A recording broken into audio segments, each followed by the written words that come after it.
Have you ever noticed that the moment you finally start loving yourself, people suddenly treat you differently? Your energy becomes calmer, your presence becomes stronger, and the same people who ignored you before now look at you with respect. Buddhism teaches a simple truth.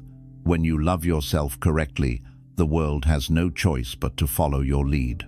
Today, I'm going to show you 12 self-care Buddhist habits that will help you heal your mind, strengthen your heart, and become truly unstoppable, not by changing others, but by finally changing the relationship you have with yourself. 1. Treat yourself like someone worth taking care of. One of the most powerful Buddhist teachings reminds us that you cannot pour from an empty cup, and you cannot give love to the world if you have not yet learned to give love to yourself. But this is where most people struggle the most. They show kindness, patience, and understanding to everyone around them, yet when it comes to themselves, they become harsh, critical, and unforgiving. They will comfort a friend who makes a mistake, but destroy themselves mentally for the smallest error. They will encourage others to rest, breathe, and take breaks. But when they feel tired, they call themselves lazy. They support everyone else's dreams but doubt their own abilities. This imbalance slowly damages the heart and weakens the spirit, because every time you mistreat yourself, you teach your inner world that you do not matter. To love yourself, you must begin treating yourself with the same gentleness and compassion you naturally offer to those you care about.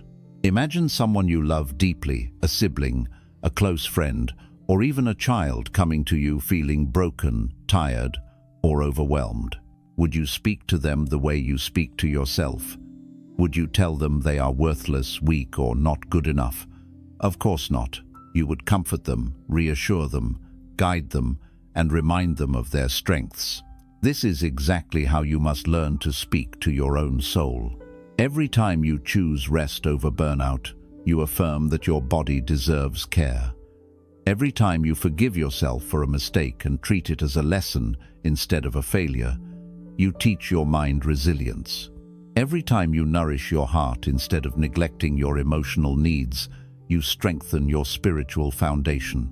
And every time you show yourself patient understanding rather than self-hate, you send a powerful message to your inner world.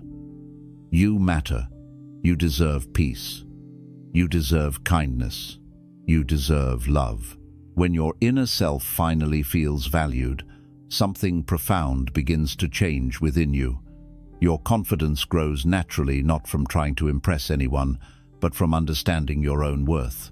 Your energy becomes lighter and more radiant because you are no longer fighting yourself internally. Your motivation rises because you feel supported from within. Your decisions become clearer because your heart is no longer clouded with guilt and self-doubt. And your entire life begins to feel more peaceful because when the relationship you have with yourself becomes gentle and compassionate, everything else in your world becomes easier to navigate. Treating yourself like someone worth taking care of is not selfishness. It is spiritual alignment. It is a promise to yourself that you will not abandon your own heart. And when you finally make that promise, your whole life begins to transform from the inside out. 2. Create quiet moments to hear your true self.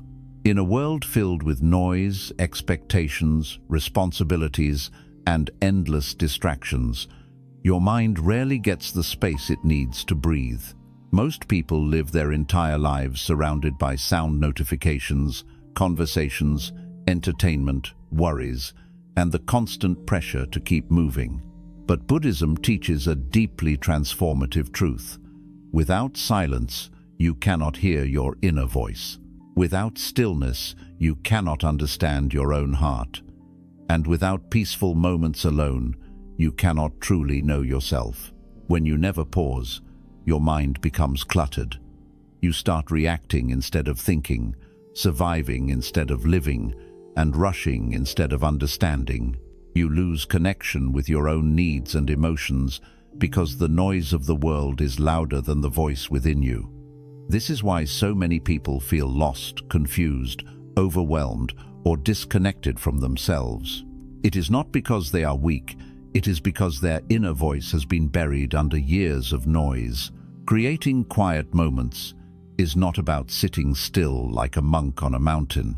It is about giving yourself small pockets of peace throughout your day where you can simply exist without needing to do, fix, or respond to anything. Even 5 minutes of silence can begin shifting your entire life. When you sit in stillness, your breath slows down, your thoughts become clearer, the chaos inside you begins to settle, and your mind finally has the space to speak honestly. In silence, you start hearing truths you ignored for years. You realize what drains your energy, what hurts your heart, and what no longer belongs in your life. You discover what you truly want, not what others expect from you. You learn what needs healing, what needs attention, and what needs to be released. Silence becomes a mirror, showing you the parts of yourself you have been too busy to notice. Most people run away from quiet moments because they are afraid of facing themselves. They fear confronting their pain, their mistakes, their loneliness, or their insecurities. But Buddhism teaches that healing begins the moment you stop running from yourself. Your inner world is not your enemy. It is your guide. And it can only guide you when you give it space to speak. When you get comfortable with silence, something magical happens. Loneliness disappears. You begin enjoying your own company. You stop depending on constant noise to feel secure. Your presence becomes enough. Your thoughts become calmer. Your energy becomes softer.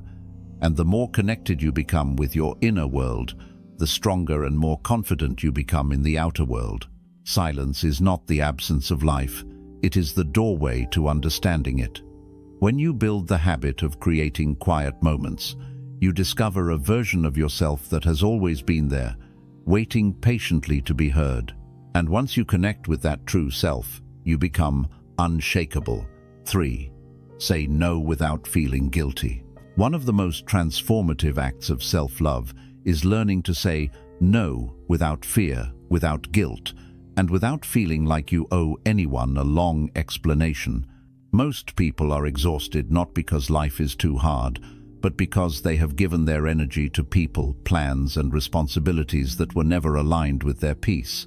They say yes to things they do not want. They agree to favors that drain them.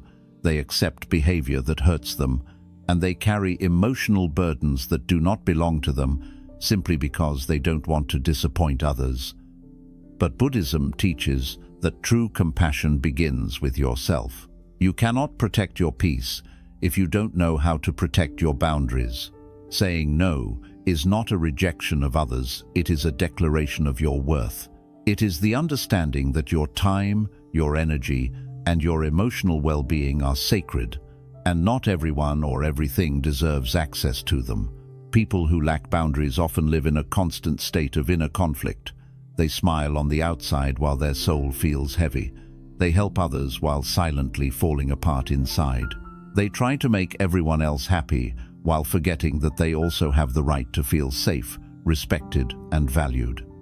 When you say yes to everything, you slowly lose yourself. Learning to say no is a powerful act of spiritual alignment. It means you finally understand that you are not responsible for everyone's comfort or everyone's feelings. You are responsible for your own peace. You are responsible for your own healing. You are responsible for your own life. When you begin to set boundaries, some people may not understand it at first. They may be surprised, uncomfortable, or even upset, especially if they were benefiting from your lack of boundaries. But the right people will respect your space. They will appreciate your honesty. They will value your need for emotional balance. And the ones who walk away were never meant to stay in your life. Saying no also teaches you the importance of choosing your energy wisely. Every yes you give takes something from your mental or emotional capacity. If you do not choose carefully, you end up using your energy on things that bring no growth, no joy, and no peace. Instead of focusing on what matters, you become trapped in obligations that drain your spirit. But when you begin to say no, you create space. Space for rest, for clarity, for personal growth, for genuine relationships, and for things that truly align with your path.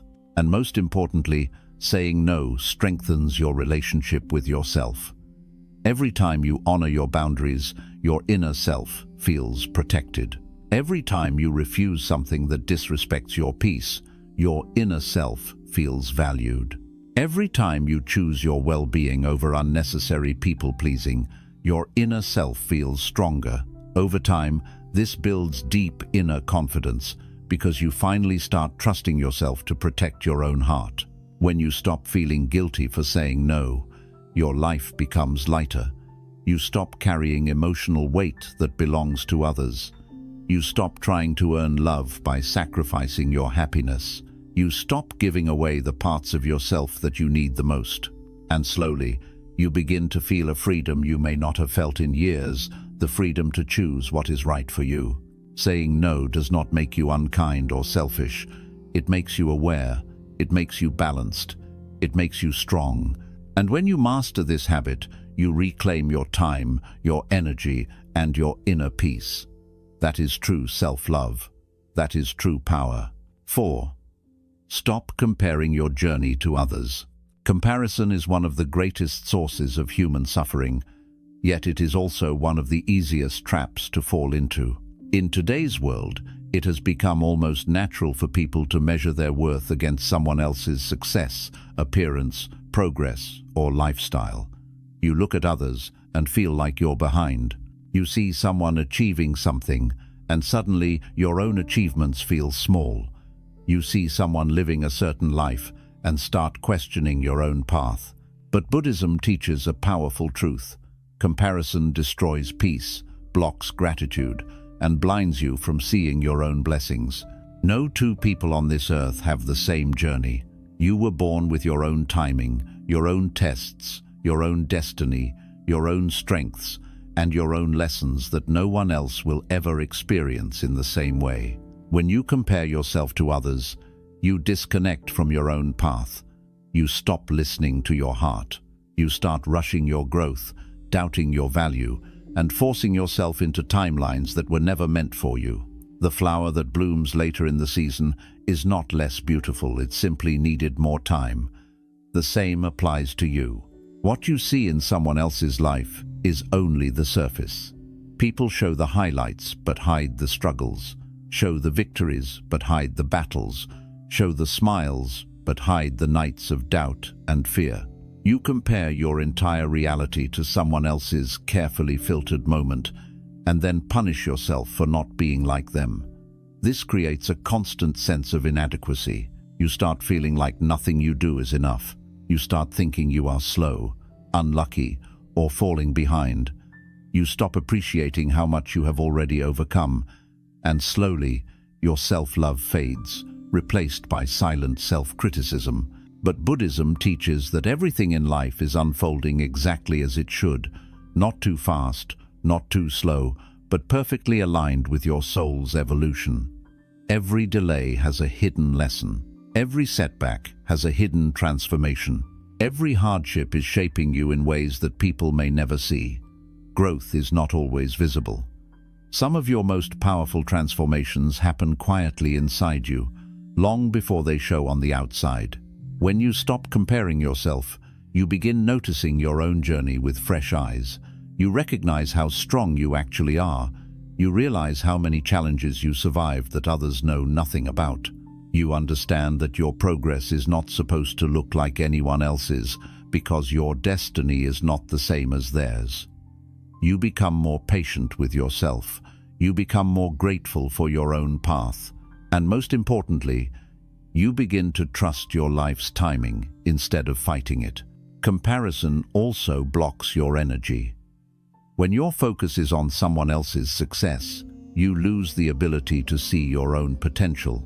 You waste mental space on what you don't have instead of using that energy to build what you want. You weaken your own confidence by magnifying someone else's achievements. But when you redirect that energy inward toward your goals, your healing, your growth, you become unstoppable. You begin creating your own life with clarity and purpose. And here is the deepest truth. When you stop comparing yourself, you start loving yourself. You stop judging your journey. You stop feeling behind. You stop rushing your life. You stop feeling like you must prove something. You begin living with peace in your heart and trust in your steps. You begin celebrating your uniqueness. You begin appreciating your strengths. And you begin recognizing that who you are becoming is far more important than how quickly you get there. Life is not a race. You are not competing with anyone. You are evolving at the pace your soul needs. You are exactly where you are meant to be. And when you truly accept this, the world feels lighter, the journey feels calmer, and your heart finally breathes freely. 5. Let go of people who don't value you. One of the most painful yet liberating forms of self-care is learning to let go of people who do not value you, respect you, or bring peace into your life.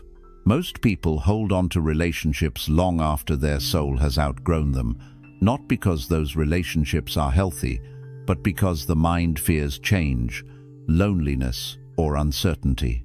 Buddhism teaches that attachment is the root of suffering, and nowhere is this more obvious than in the relationships we refuse to release.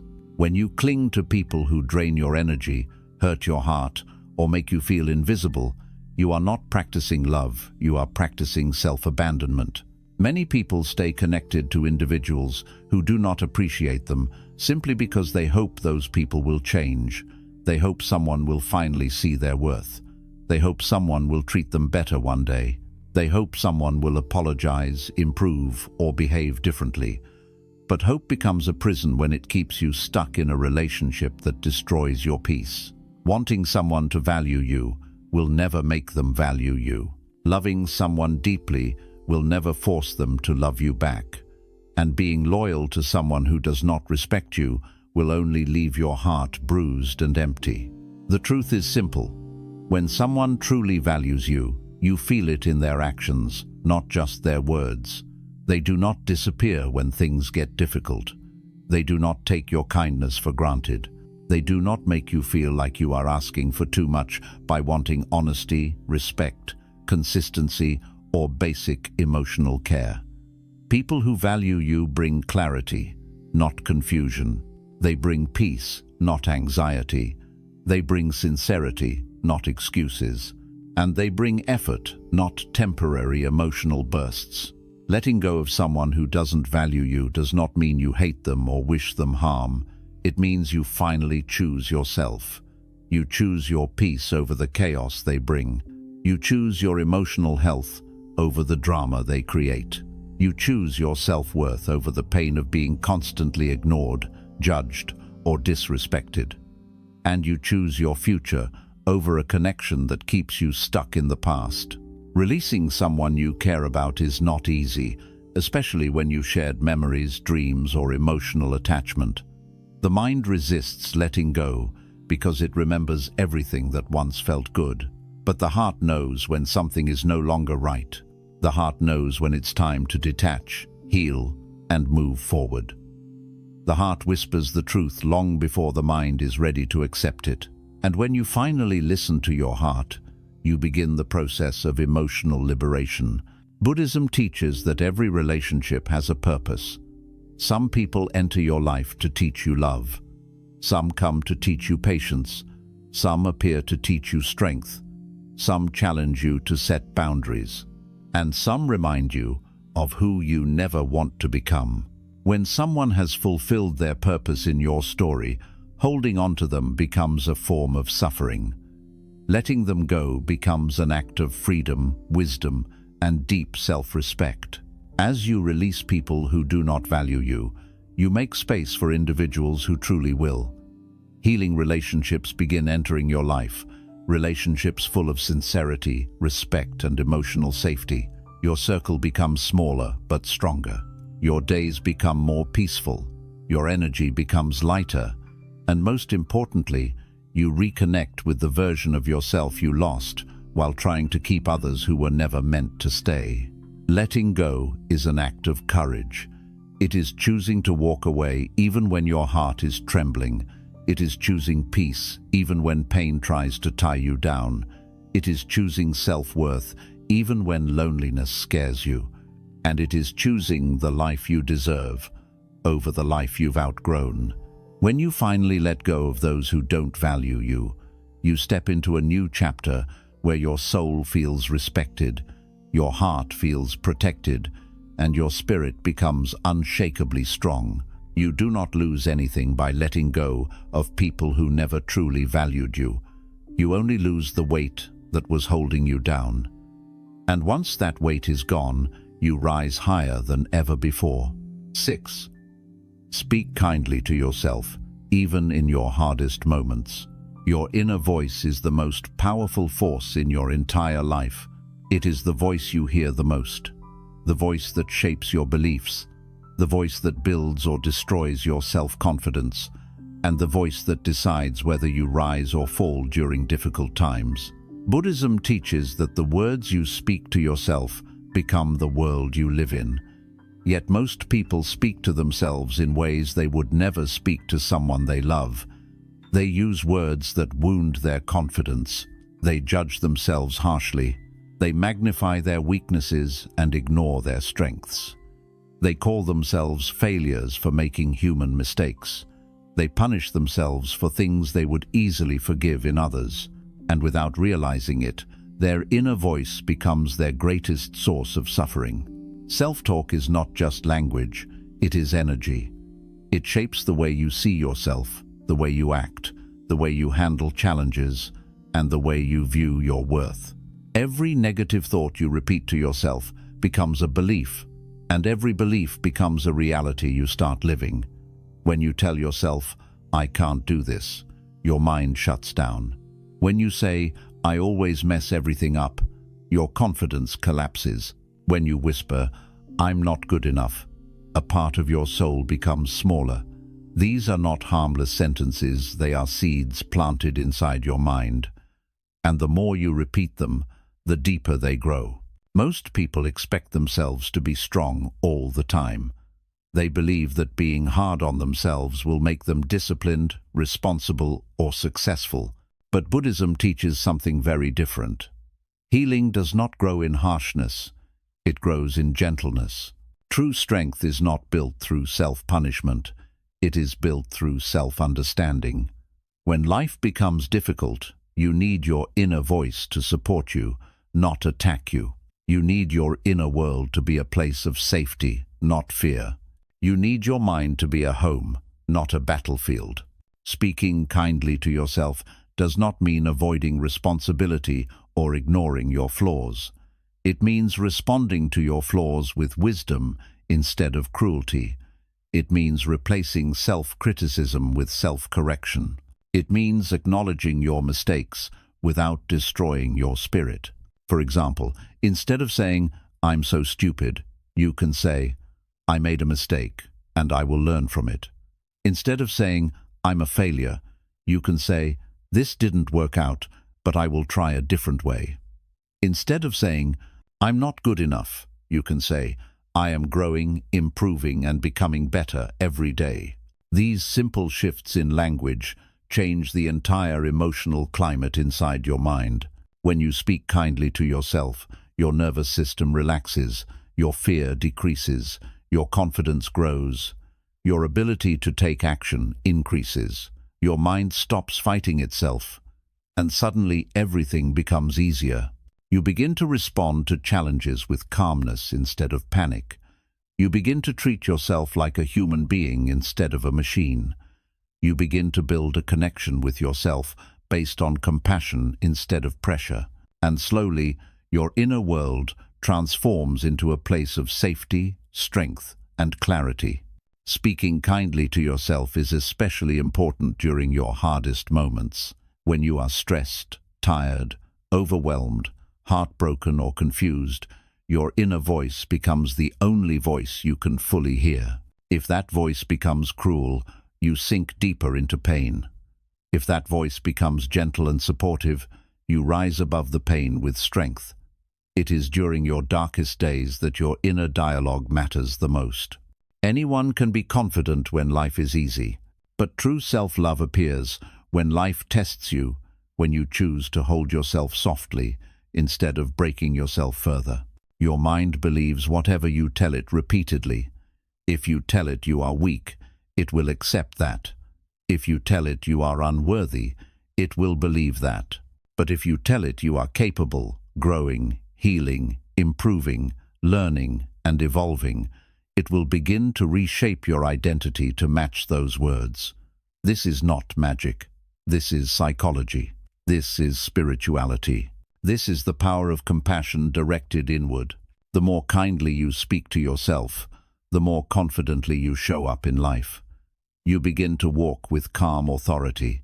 You begin to trust your decisions. You begin to recover from setbacks faster. You begin to feel whole instead of broken. And the relationship you have with yourself becomes your greatest source of strength. Being kind to yourself is not weakness. It is emotional mastery. It is spiritual intelligence. It is the foundation of inner peace. And when your inner voice becomes your ally instead of your enemy, you become unstoppable. 7. Build a life that feels good on the inside, not one that only looks good on the outside.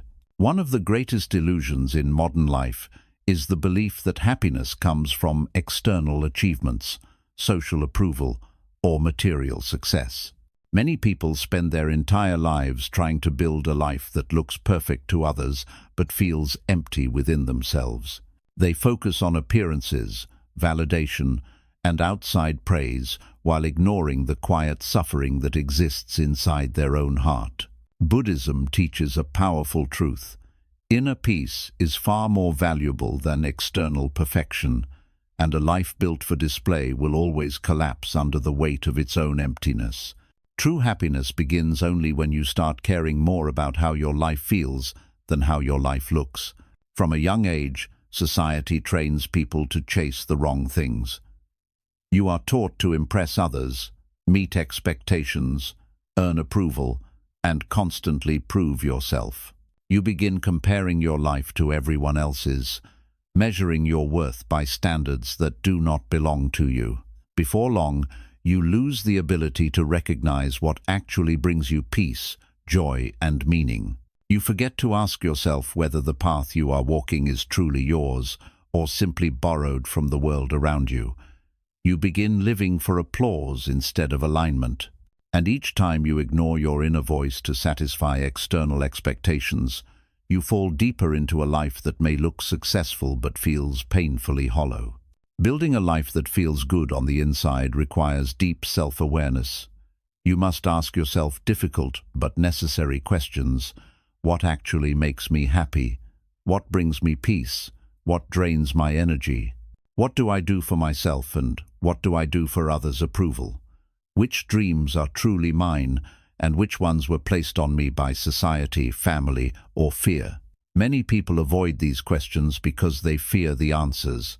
They fear realizing that the life they are living does not align with who they really are.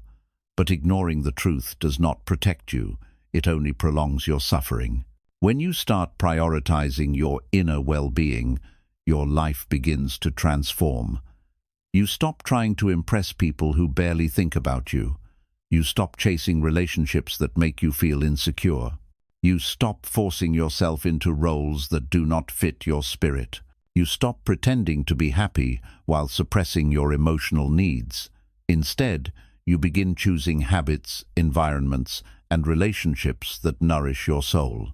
You begin building a life that gives you peace, even when nobody is watching. A life that feels good inside is built through small, intentional choices. It begins with listening to your heart and honoring its needs instead of silencing them. It means allowing yourself rest without guilt, choosing simplicity over unnecessary complexity, and embracing authenticity over perfection. It means surrounding yourself with people who uplift your spirit, rather than those who demand you shrink yourself to fit their comfort. It means choosing activities that bring meaning rather than those that merely create distraction. And most importantly, it means allowing yourself to live according to your own values, not the expectations of others. Many people fear choosing an inner-driven life because they worry how others will perceive them. They worry about losing approval, disappointing someone, or appearing less successful. But Buddhism teaches that the opinions of others are temporary and always changing. A person who praises you today may criticize you tomorrow. A society that celebrates you this year may forget you the next. Chasing external validation is like trying to catch the wind. It will never stay in your hands. But the peace you build within yourself will stay with you through every season of life. You must also understand that a peaceful life is not always glamorous. Sometimes it means having fewer friends, but deeper connections. Sometimes it means earning less, but stressing less. Sometimes it means taking a slower path that brings you peace, rather than a fast path that brings you anxiety. Sometimes it means walking away from people who look good on the outside, but disrupt your inner world. Sometimes it means saying no to opportunities that do not align with your values. This may confuse others, but it is not their journey to understand. You are choosing alignment over approval, and that is how true self-love grows. The inner-driven life requires honesty. You must unlearn the idea that your worth depends on achievements, money, beauty, social status, or the admiration of others. You must reconnect with the part of you that existed before the world told you who to be. That part of you knows what truly matters. That part of you knows what brings you peace. That part of you knows what kind of life your soul desires. And when you live from that place, everything begins to feel lighter.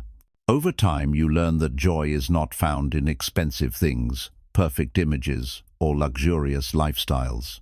Joy is found in small, meaningful moments: the warmth of sunlight on your skin, a peaceful cup of tea, a quiet morning where your heart feels calm, laughter shared with someone you trust, the absence of drama, the presence of clarity, the ability to breathe without heaviness, the relief of being yourself without pretending.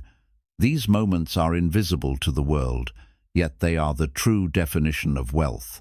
When you build your life from the inside out, your external world slowly aligns with your internal peace. Opportunities become clearer, relationships become healthier, decisions become easier. Your mind stops fighting itself. Your heart stops begging for validation. You feel grounded, steady, and emotionally free. People start noticing your calm energy, your confidence, your stability. They are drawn to you not because of how you look or what you own, but because of the peace you radiate. That peace is rare in this world and incredibly powerful. And here is the most important truth. When you stop trying to impress people and start living for yourself, the right people naturally appear in your life. People who see you, respect you, value you, and appreciate your authenticity.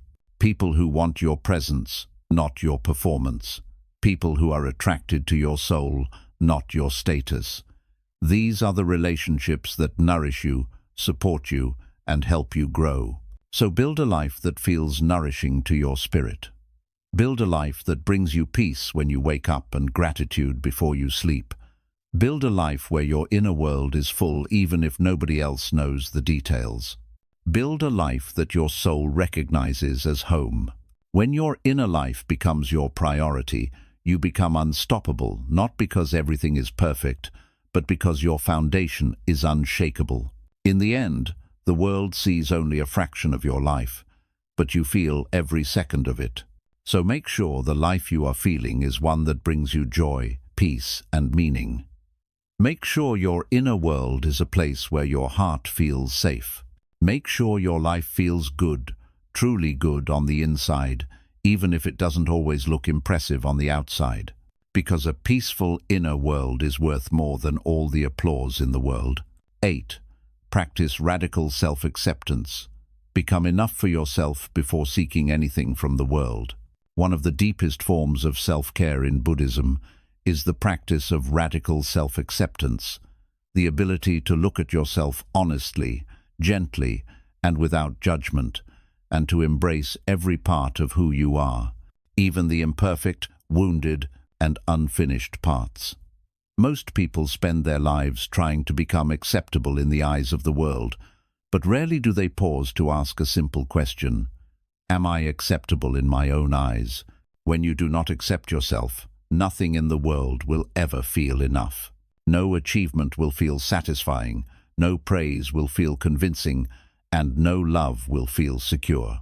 But when you accept yourself exactly as you are, you unlock a level of inner peace and strength that cannot be shaken by people, circumstances, or time. Radical self-acceptance does not mean giving up on growth. It does not mean staying the same forever or avoiding responsibility. It means learning to stand with yourself even when life is messy. It means recognizing your humanity, your emotions, your limitations, your mistakes, your fears, and meeting them with compassion instead of shame. It means understanding that healing takes time, progress is non-linear, and perfection is impossible. Most people torture themselves mentally because they believe they must earn their worth. They believe they must constantly prove themselves. They believe they must perform at a certain level to deserve love, respect, or peace. Buddhism teaches the opposite. Your worth is intrinsic, not earned. You are enough simply because you exist. When you practice radical self-acceptance, you stop fighting against yourself. You stop punishing yourself for every mistake. You stop replaying your failures as if they define you. You stop comparing your timeline to others. You stop rejecting the parts of you that need the most compassion. Instead, you learn to sit with your emotions, to understand them, and to allow them to soften naturally instead of forcing them to disappear. You learn to treat your pain as a teacher, not an enemy. You learn to embrace your imperfections as parts of your story, not signs of weakness. And you learn to hold yourself gently in moments where you once would have broken yourself with cruelty. Most inner suffering comes from the belief that you should be someone other than who you are right now. You tell yourself you should be stronger, smarter, calmer, richer, more confident, more successful, more loved, more perfect. You carry an internal burden of "I must become more" that never ends. But Buddhism teaches that the real suffering does not come from your flaws, it comes from your resistance to them. When you resist who you are, you create inner conflict. When you fight your emotions, you deepen your pain. When you reject parts of yourself, you split your spirit in half. Radical self-acceptance heals this split. It unifies your inner world. It helps you stop running from yourself and return home to your own heart. A person who accepts themselves becomes emotionally unshakable. When someone criticizes them, they do not collapse because they already know who they are. When someone leaves, they do not fall apart because they have not abandoned themselves. When life becomes difficult, they do not crumble in self-blame because they understand that struggle is part of being human. When they make mistakes, they learn instead of attacking themselves. When they feel pain, they comfort themselves instead of suppressing their emotions. This inner security is what makes a person unstoppable, not perfection, not performance, not approval from others, but inner acceptance. Radical self-acceptance also transforms the way you experience relationships. When you do not accept yourself, you cling to people hoping they will fill the emptiness within you. You become afraid of losing them because you secretly believe you are not enough. You tolerate disrespect because you think you must earn love. You chase validation because you do not feel valuable on your own. But when you accept yourself fully, you stop chasing. You stop begging. You stop tolerating behavior that harms your peace. You realize that anyone who cannot see your worth is simply not aligned with your journey. You choose relationships that feel safe, supportive, and respectful. You no longer fear being alone because you have finally found peace within yourself. Most importantly, radical self-acceptance allows you to finally breathe. It releases pressure. It softens the harsh inner voice. It creates space for healing. It allows you to slow down and live your life from a place of ease instead of fear. It helps you reconnect with your true self, not the self society wants you to be, not the self your past mistakes convinced you are, but the self beneath all those layers, calm, wise, compassionate, capable, and whole. Think of a child learning to walk. They fall dozens of times. They wobble, stumble, and sometimes collapse hard. But no loving parent scolds them for falling. Instead, they encourage them, support them, and celebrate every small attempt. This is the same kindness you must offer yourself. Your inner child still exists within you, trying to navigate life, trying to learn, trying to grow. But instead of encouraging that child, most people scold it. They call themselves failures for falling. They call themselves useless for making mistakes. They call themselves weak for feeling emotions. Radical self-acceptance is treating yourself with the same compassion you would give a child who is doing their best. Another powerful aspect of self-acceptance is releasing the need to constantly fix yourself. Many people live under the belief that they are broken. They spend their lives trying to become someone else, trying to eliminate every flaw, trying to hide every vulnerability. But Buddhism teaches that you are not broken, you are becoming. You are unfolding. You are evolving. You are shedding old identities and stepping into new ones. There is nothing wrong with you for being imperfect. There is something profoundly right about you for continuing to grow despite your imperfections. Self-acceptance also means accepting your past, your mistakes, your regrets, your traumas, your losses, your failures, and your old versions of yourself. Every experience shaped your wisdom. Every hardship shaped your resilience. Every detour shaped your character. You are not who you used to be, but you are also not required to hate who you were. The past version of you did not know what you know now. Instead of judging that version, honor them. They carried you through storms you never thought you'd survive. They made decisions with the limited knowledge and emotional tools they had at the time. Forgive them, thank them, release them, and allow yourself to step forward without dragging old shame behind you. Radical self-acceptance also means accepting your body, its shape, its limitations, its scars, its changes. For many people, the body becomes a source of shame, judgment, or insecurity. But your body is your home. It has carried you through every joy, every pain, every challenge. It breathes for you, heals for you, fights for you, and endures for you. When you stop criticizing it and start appreciating it, you build a deep, loving relationship with yourself that radiates into every area of your life. When you practice self-acceptance consistently, you begin to notice a beautiful shift. Your mind becomes kinder. Your emotional reactions soften. Your fears lose their power. Your inner criticism transforms into inner guidance. Your confidence grows naturally instead of artificially. You start respecting your needs. You start trusting your intuition. You start making decisions that align with your peace. You start choosing environments that feel like nourishment rather than punishment. You start walking through life with a sense of inner stability that nothing can shake. And here is the profound truth. When you finally accept yourself, the world begins to respond differently. People start treating you with more respect because you are no longer broadcasting insecurity. Opportunities begin opening because you are no longer sabotaging yourself with fear. Relationships become healthier because you are showing up from wholeness instead of emptiness. Your energy becomes calm, grounded, and magnetic. You stop chasing and start attracting. You stop seeking validation and start giving it to yourself. Radical self-acceptance is not a single event. It is a lifelong practice. Some days you will feel confident. Other days you will doubt yourself. Some days you will feel strong. Other days you will feel fragile. Some days you will feel proud of your progress. Other days you will criticize yourself. This is normal. This is human. Self-acceptance does not require perfection. It requires consistency. Each day, you choose to stand with yourself instead of against yourself.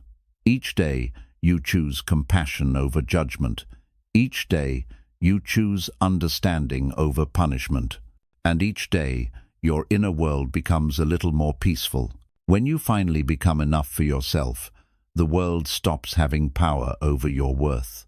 You become your own source of confidence, peace, and love. You stop needing permission to be yourself. You stop dimming your light to make others comfortable. You stop hiding your truth out of fear.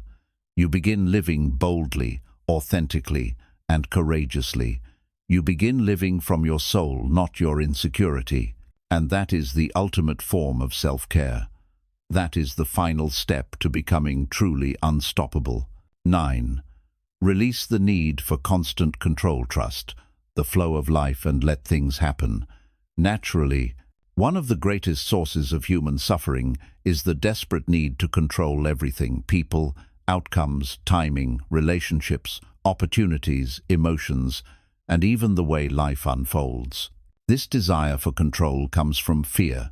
Fear of loss, fear of failure, fear of the unknown, fear of being hurt, fear of being disappointed, and fear of watching life move in directions we cannot predict. Buddhism teaches a profound truth. The more you try to control life, the more life controls you. But the moment you surrender that need for control, you begin to experience peace, clarity, and emotional freedom in ways you never imagined possible. Most people grow up with the belief that they must force everything to work. They believe life will fall apart if they don't constantly push, chase, struggle, or manage everything. They live as if every outcome depends solely on their effort, as if the world is on their shoulders. They wake up with tension, go to sleep worried, and live their days trying to predict every possible scenario. This creates a constant state of anxiety. Your mind becomes exhausted from trying to manage things that were never yours to manage. Your heart becomes tired from holding on to people who were never meant to stay. Your soul becomes overwhelmed from fighting battles that were never meant for you. And slowly, without even noticing it, you begin to lose your connection with inner peace. Releasing the need for control does not mean giving up, becoming passive, or avoiding responsibility. It means understanding the difference between what you can control and what you cannot. You can control your actions, your effort, your intentions, your values, your reactions, and your character. But you cannot control how others behave, how situations unfold, whether people appreciate you, whether opportunities appear, or whether life moves according to your plans. Most suffering comes from mixing these two categories, trying to control the uncontrollable while neglecting the things we can influence. Our choices, our habits, our mindset, and our perspective. When you cling tightly to control, you block the natural flow of life. You interrupt the rhythm of the universe. You become so focused on forcing specific outcomes that you fail to see better possibilities unfolding right in front of you. You hold on to people who are trying to leave, chase opportunities that are not aligned with your path, fight situations that are not meant for you, and resist change that is necessary for your growth. And each time you resist, life becomes heavier and more complicated. Buddhism teaches that life moves in cycles: beginnings, endings, expansions, contractions, arrivals, departures, seasons of growth, and seasons of rest. When you try to force life to remain the same, you go against its very nature. You suffocate your own evolution. You interrupt the lessons meant for your soul. You hold yourself back from becoming who you are destined to be. But when you learn to trust the flow of life, you begin to understand that everything is unfolding the way it needs to, even if it does not match your expectations. Letting go of control begins with acceptance. Acceptance is not weakness, it is wisdom.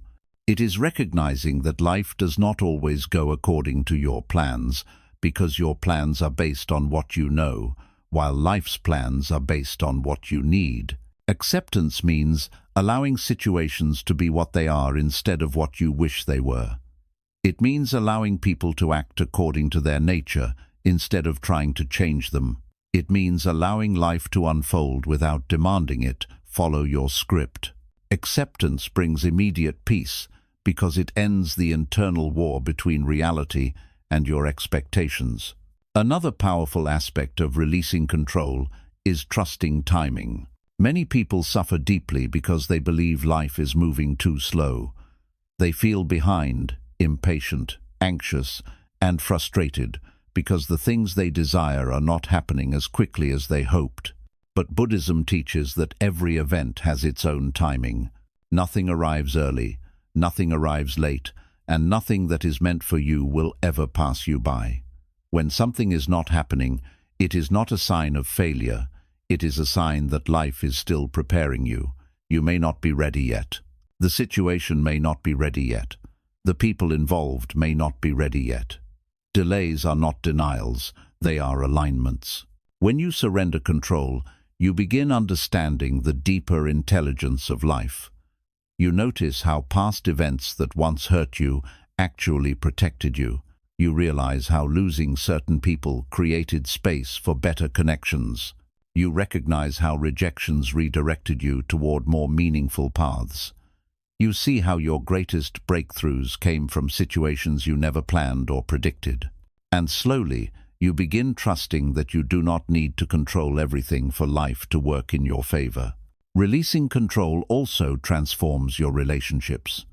When you try to control people, how they love you, how they behave, how they communicate, how they prioritize you, suffocate the relationship. You turn love into pressure. You turn connection into tension. You turn affection into obligation. But when you allow people to show up authentically, you discover who truly belongs in your life. People who love you will stay without being controlled. People who value you will support you without being pushed. People who align with your soul will walk beside you without being chased. Love that requires control is not love, it is fear. Letting go of control helps you accept people as they are, not as you want them to be. You stop trying to change them. You stop trying to fix them. You stop trying to carry emotional burdens that are not yours. Instead, you allow relationships to flow naturally. Those that are aligned with your growth stay effortlessly. Those that are not drift away without chaos. This is not loss, it is purification. Releasing control also gives you mental clarity. When you stop forcing outcomes, your mind becomes lighter. You sleep better. You breathe deeper. You think more clearly. You begin making decisions from wisdom rather than panic. You become more grounded, more patient, and more aligned with your values. Your emotional reactions soften because you are no longer trying to bend life into your desired shape. You accept that some things must fall apart, so better things can rise. You understand that some paths close because new paths are opening. You no longer panic when life changes direction, you trust it. One of the most beautiful effects of releasing control is that your inner strength grows. When you are no longer dependent on specific outcomes for happiness, you become emotionally independent. You stop clinging desperately to situations. You stop breaking down over things you cannot change. You stop fearing the unknown. Instead, you begin to trust your ability to handle whatever comes. You begin to trust your resilience, your wisdom, your intuition, and your capacity to grow through challenges. This inner strength makes you calm, steady, and unshakable. Letting go of control is not something you do once, it is a daily practice. Some days you will feel peaceful and accepting. Other days you will feel anxious and tempted to force everything. That is part of being human. The key is to gently return to trust each time you drift into fear. Over time, this habit becomes a way of living. You begin moving through life with ease instead of tension. You welcome change rather than resisting it. You make decisions with clarity instead of panic. You allow life to unfold instead of fighting its natural rhythm. To practice this habit in everyday life, start by asking yourself 3 simple questions whenever you feel overwhelmed or afraid. Is this within my control? What can I do from a place of wisdom, not fear? What would happen if I trusted life instead of trying to force it? These questions shift your mind from fear to clarity instantly. When you stop trying to control everything, life begins to surprise you. Opportunities appear where you once saw obstacles. Peace enters where there was once chaos. People who match your frequency begin to show up effortlessly. Your days become lighter, your heart becomes softer, and your mind becomes calmer. You begin to understand that life is not something to dominate, it is something to dance with. It guides you, teaches you, expands you, and leads you exactly where you need to be. And here is the ultimate truth. Letting go of control does not mean losing power. It means gaining a higher form of power, the power of trust, acceptance, wisdom, and emotional freedom. When you no longer fear the unknown, you become unstoppable. When you no longer cling to outcomes, you become peaceful. When you no longer force life, you begin flowing with life. And in that flow, you discover a level of strength and clarity you never knew existed. Let life unfold. Let people reveal themselves. Let timing work naturally. Let change transform you. Let endings create openings. Let go and watch peace return to your soul. Because when you release the need for control, life becomes lighter, your heart becomes freer, and you become truly untouchable from within. 10. Choose growth over comfort. Become the version of yourself your future will thank you for. One of the most transformative Buddhist principles is the understanding that true self-love does not always feel gentle, easy, or comfortable. Sometimes self-love requires discomfort, discipline, honesty, and inner confrontation. Most people misunderstand self-care as something soft, warm showers, cozy routines, resting, or treating yourself kindly. But deeper self-care is far more challenging. It is choosing growth over comfort, choosing long-term peace over short-term pleasure, choosing inner transformation over temporary escape. It is making decisions today that your future self will one day look back on with gratitude. Buddhism teaches that comfort is seductive but dangerous. It keeps you stagnant, predictable, and asleep to your potential. Growth is difficult but sacred. It wakes you up, stretches you, challenges you, and transforms you into someone stronger, wiser, and more self-aware. Most people stay stuck in the same emotional cycles, same habits, same relationships, and same patterns because they unconsciously choose comfort over evolution. They cling to familiar pain because unfamiliar healing scares them. They stay in toxic environments because leaving requires courage. They repeat the same destructive habits because growth requires discipline. They hide from their truth because facing it demands honesty. They numb their emotions because feeling them requires strength. But Buddhism reminds us that nothing changes until you choose change, and change rarely comes wrapped in comfort. Choosing growth over comfort means being willing to step into discomfort in order to create a better life. It means waking up early when you would rather sleep in. It means having difficult conversations instead of avoiding them. It means setting boundaries even when people don't like it. It means walking away from relationships that drain your soul, even if your heart is attached. It means healing from old wounds, even when the process is painful. It means facing your fears instead of letting them shape your destiny. It means letting go of the version of yourself you have outgrown. One of the biggest misconceptions about personal growth is that it should feel inspirational. But real growth often feels uncomfortable, uncertain, unfamiliar, and messy. It requires shedding old beliefs, breaking past versions of yourself, and allowing parts of your identity to fall away. This can feel like loss, even if it is transformation. Buddhism teaches that growth is like the process of a snake shedding its skin. As the body expands, the old skin becomes too tight and suffocating. The snake does not cling to its old skin, it sheds it without hesitation. Humans, however, cling to their old identities even when they hurt because they fear what lies beyond. But if you want to grow, you must be willing to let the old version of you die. Choosing growth over comfort requires emotional courage. You must be willing to ask yourself difficult questions. What habits are keeping me small? What patterns am I repeating because they feel familiar? Who am I becoming through my choices?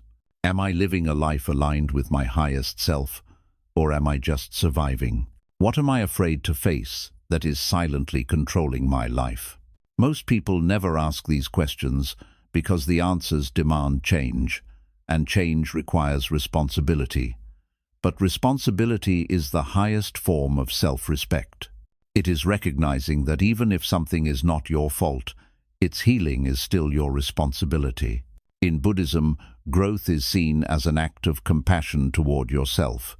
It is not punishment, it is not pressure, it is not self-rejection. It is choosing to evolve because you deserve a life built on clarity, peace, and emotional freedom. Comfort may offer temporary relief, but growth offers permanent transformation. Growth also requires patience. In a world obsessed with speed, people expect instant results. They expect immediate healing, rapid success, quick progress, and immediate answers. But personal evolution does not follow the timeline of society. It follows the timeline of the soul. Some lessons require months, others require years. Some transformations happen quietly, others come through emotional storms.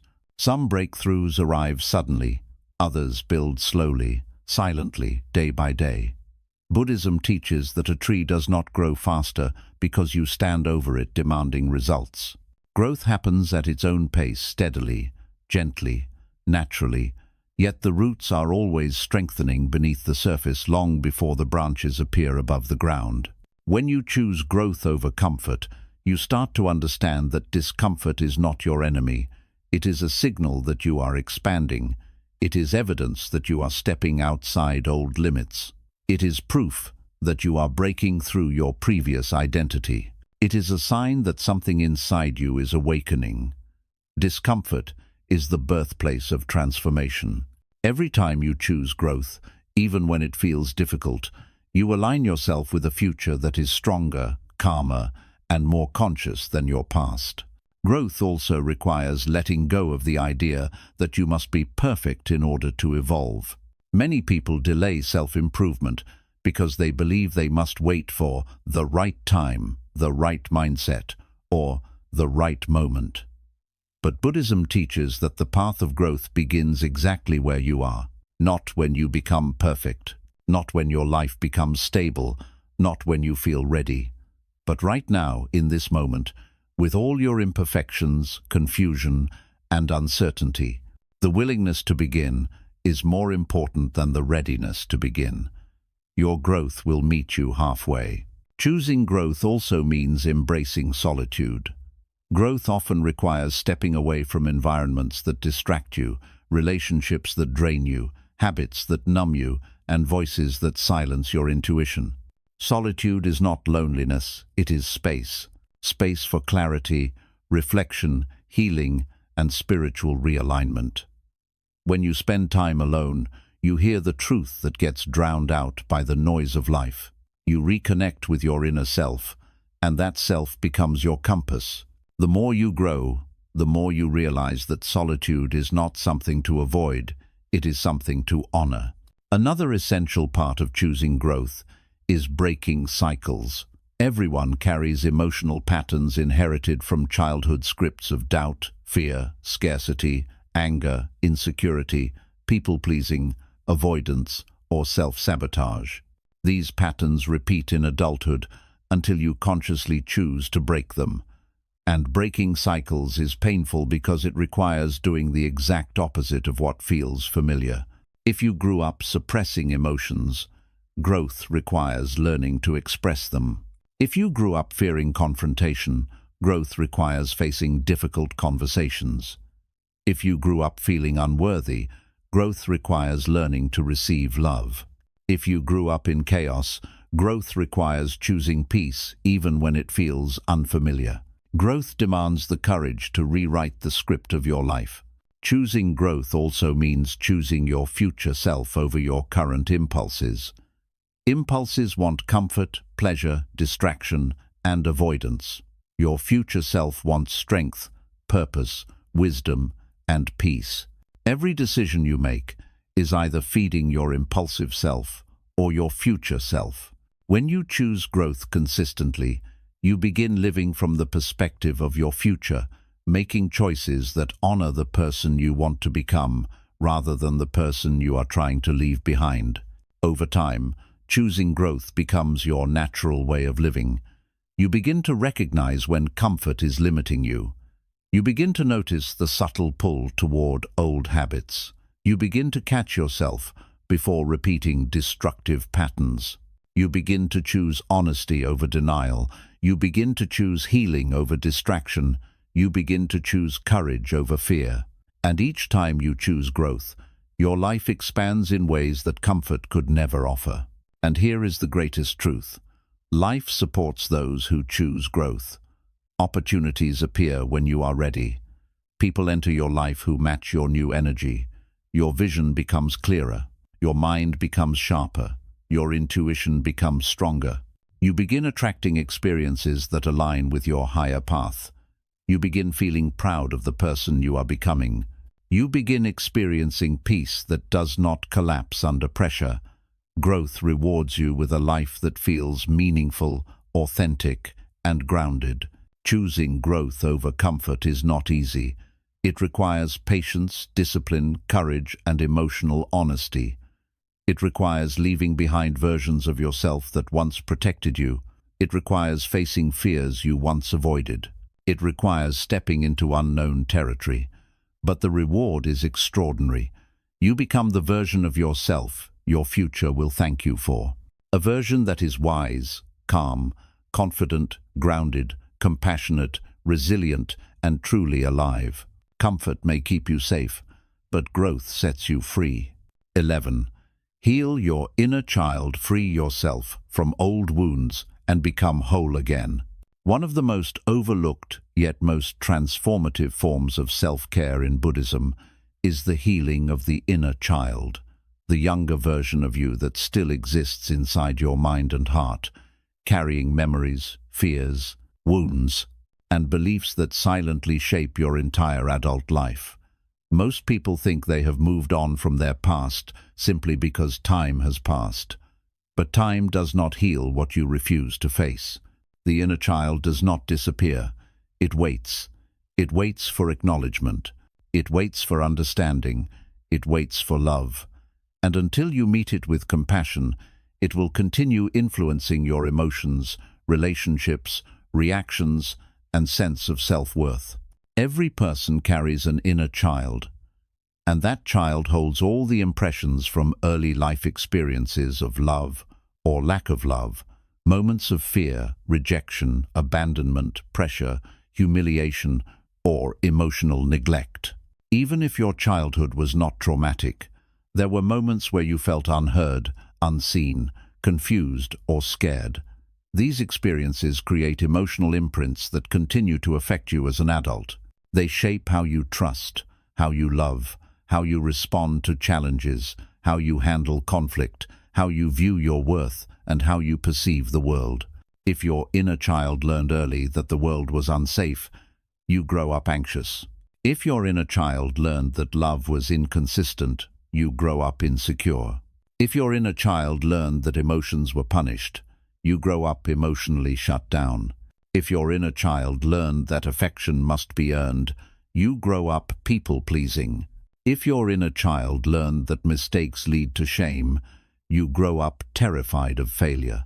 If your inner child learned that they were not enough, you grow up struggling with self-worth. Buddhism teaches that awareness is the beginning of liberation. The first step in healing your inner child is recognizing its presence. You must ask yourself, why do certain things trigger me so deeply? Why do I fear abandonment, rejection, or failure? Why do I overreact, shut down, or avoid? Why do I allow certain behaviors from others? Why do I struggle with boundaries? Why do I keep repeating the same patterns? Behind each of these struggles is a younger version of you who learned these responses to survive. Healing your inner child is not about blaming your past. It is about understanding it. It is about going back to the moments where you felt small, scared, or unloved, and giving yourself the care you never received. It is acknowledging the pain without drowning in it. It is letting yourself feel the emotions you suppressed for years. It is breaking the belief systems that were formed by a hurt child, but are still controlling an adult. Many people live with emotional wounds that they have never acknowledged. They think they are simply bad at relationships, too emotional, too sensitive, too distant, or too afraid. But these are not personality flaws. They are protective mechanisms created by the inner child. That younger version of you decided long ago that it was safer to shut down, safer to avoid vulnerability, safer to please others, safer to stay silent, or safer to appear strong. Healing means gently telling your inner child, "You are safe now. You do not need those defenses anymore." One of the most powerful ways to heal the inner child is through honesty. Honesty with yourself about the emotional realities you have avoided. Sit down with yourself and ask, what hurt me the most when I was young? What did I need that I didn't receive? What moments shaped my fear? What voices shaped my self-esteem? What environments taught me to hide? These questions open the doors to self-understanding. You begin to see your adult patterns as responses to childhood wounds, not as signs of weakness. Another profound step is self-forgiveness. Many people carry guilt for things that were never their fault. They blame themselves for not being strong enough, not being brave enough, not being perfect enough, or not being lovable enough. They feel guilty for things they did as a child without understanding that children act through instinct, not wisdom. The child version of you was not supposed to understand everything. They did not deserve blame, they deserved safety. Forgiving your younger self sets you free from emotional burdens you were never meant to carry. Healing your inner child also requires self-compassion. You must learn to comfort yourself during emotional triggers instead of judging yourself. For example, if you feel rejected, instead of saying, "Why am I so sensitive?" you tell yourself, "This pain feels familiar. My inner child is hurting. I will care for them." If you feel afraid of conflict, you do not shame yourself. You gently say, "My inner child learned that conflict meant danger, but I am safe now." Compassion turns emotional reactions into opportunities for healing. Another essential part of inner child healing is rewriting your internal dialogue. Many of the negative beliefs you hold asterisk, "I'm not good enough," "I'm too much," "I don't matter," "I'm unlovable," "I must earn love," "I must be perfect," asterisk did not come from your adult self. They were planted in childhood, but you are no longer that child. You are an adult with wisdom, awareness, and strength that younger you never had. You must teach your inner child new truths. You were always enough. You deserved love, even then. You were never meant to carry those burdens. You are safe now, and I will protect you. You matter more than you realize. As you consistently replace old emotional scripts with compassionate truths, your inner world transforms. You begin to react differently. You begin to trust people more intelligently. You begin to love without fear. You begin to stop chasing love that hurts you. You begin to set boundaries with confidence instead of guilt. You begin to walk away from situations that replicate old wounds. Healing your inner child rewires your emotional patterns, allowing you to live from strength instead of survival. Another powerful part of inner child healing is allowing yourself to reconnect with joy. Many adults forget how to play, laugh, explore, or feel genuine excitement because somewhere along the way, life became too heavy. The inner child remembers joy, imagination, wonder, curiosity, creativity, and innocence. Reconnecting with these things is not childish, it is freeing. It allows you to release emotional rigidity and rediscover parts of yourself that adulthood buried. whether it's drawing, walking in nature, listening to music, playing with colors, dancing, or simply being silly. These acts nourish the inner child and remind them that life is not only about pain, pressure, or responsibility. Healing the inner child often brings up grief. Grief for the love you didn't receive. Grief for the protection you needed but never got. Grief for the guidance you lacked. Grief for the moments you were hurt. Grief for the innocence that was taken too early. Grief for the version of yourself that carried pain alone. Letting yourself grieve is not weakness, it is release. It frees you from emotional weight you have been silently carrying for years. Once healing begins, your relationships transform. Instead of clinging to unhealthy love out of fear, you seek relationships rooted in safety and mutual respect. Instead of reacting from insecurity, you respond with awareness.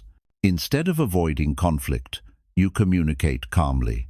Instead of pleasing others at the cost of yourself, you honor your needs. Instead of fearing abandonment, you trust that you can handle whatever comes. Your relationships become healthier because they no longer come from a wounded child seeking comfort, but from an emotionally mature adult seeking connection. Healing your inner child does not mean your past disappears.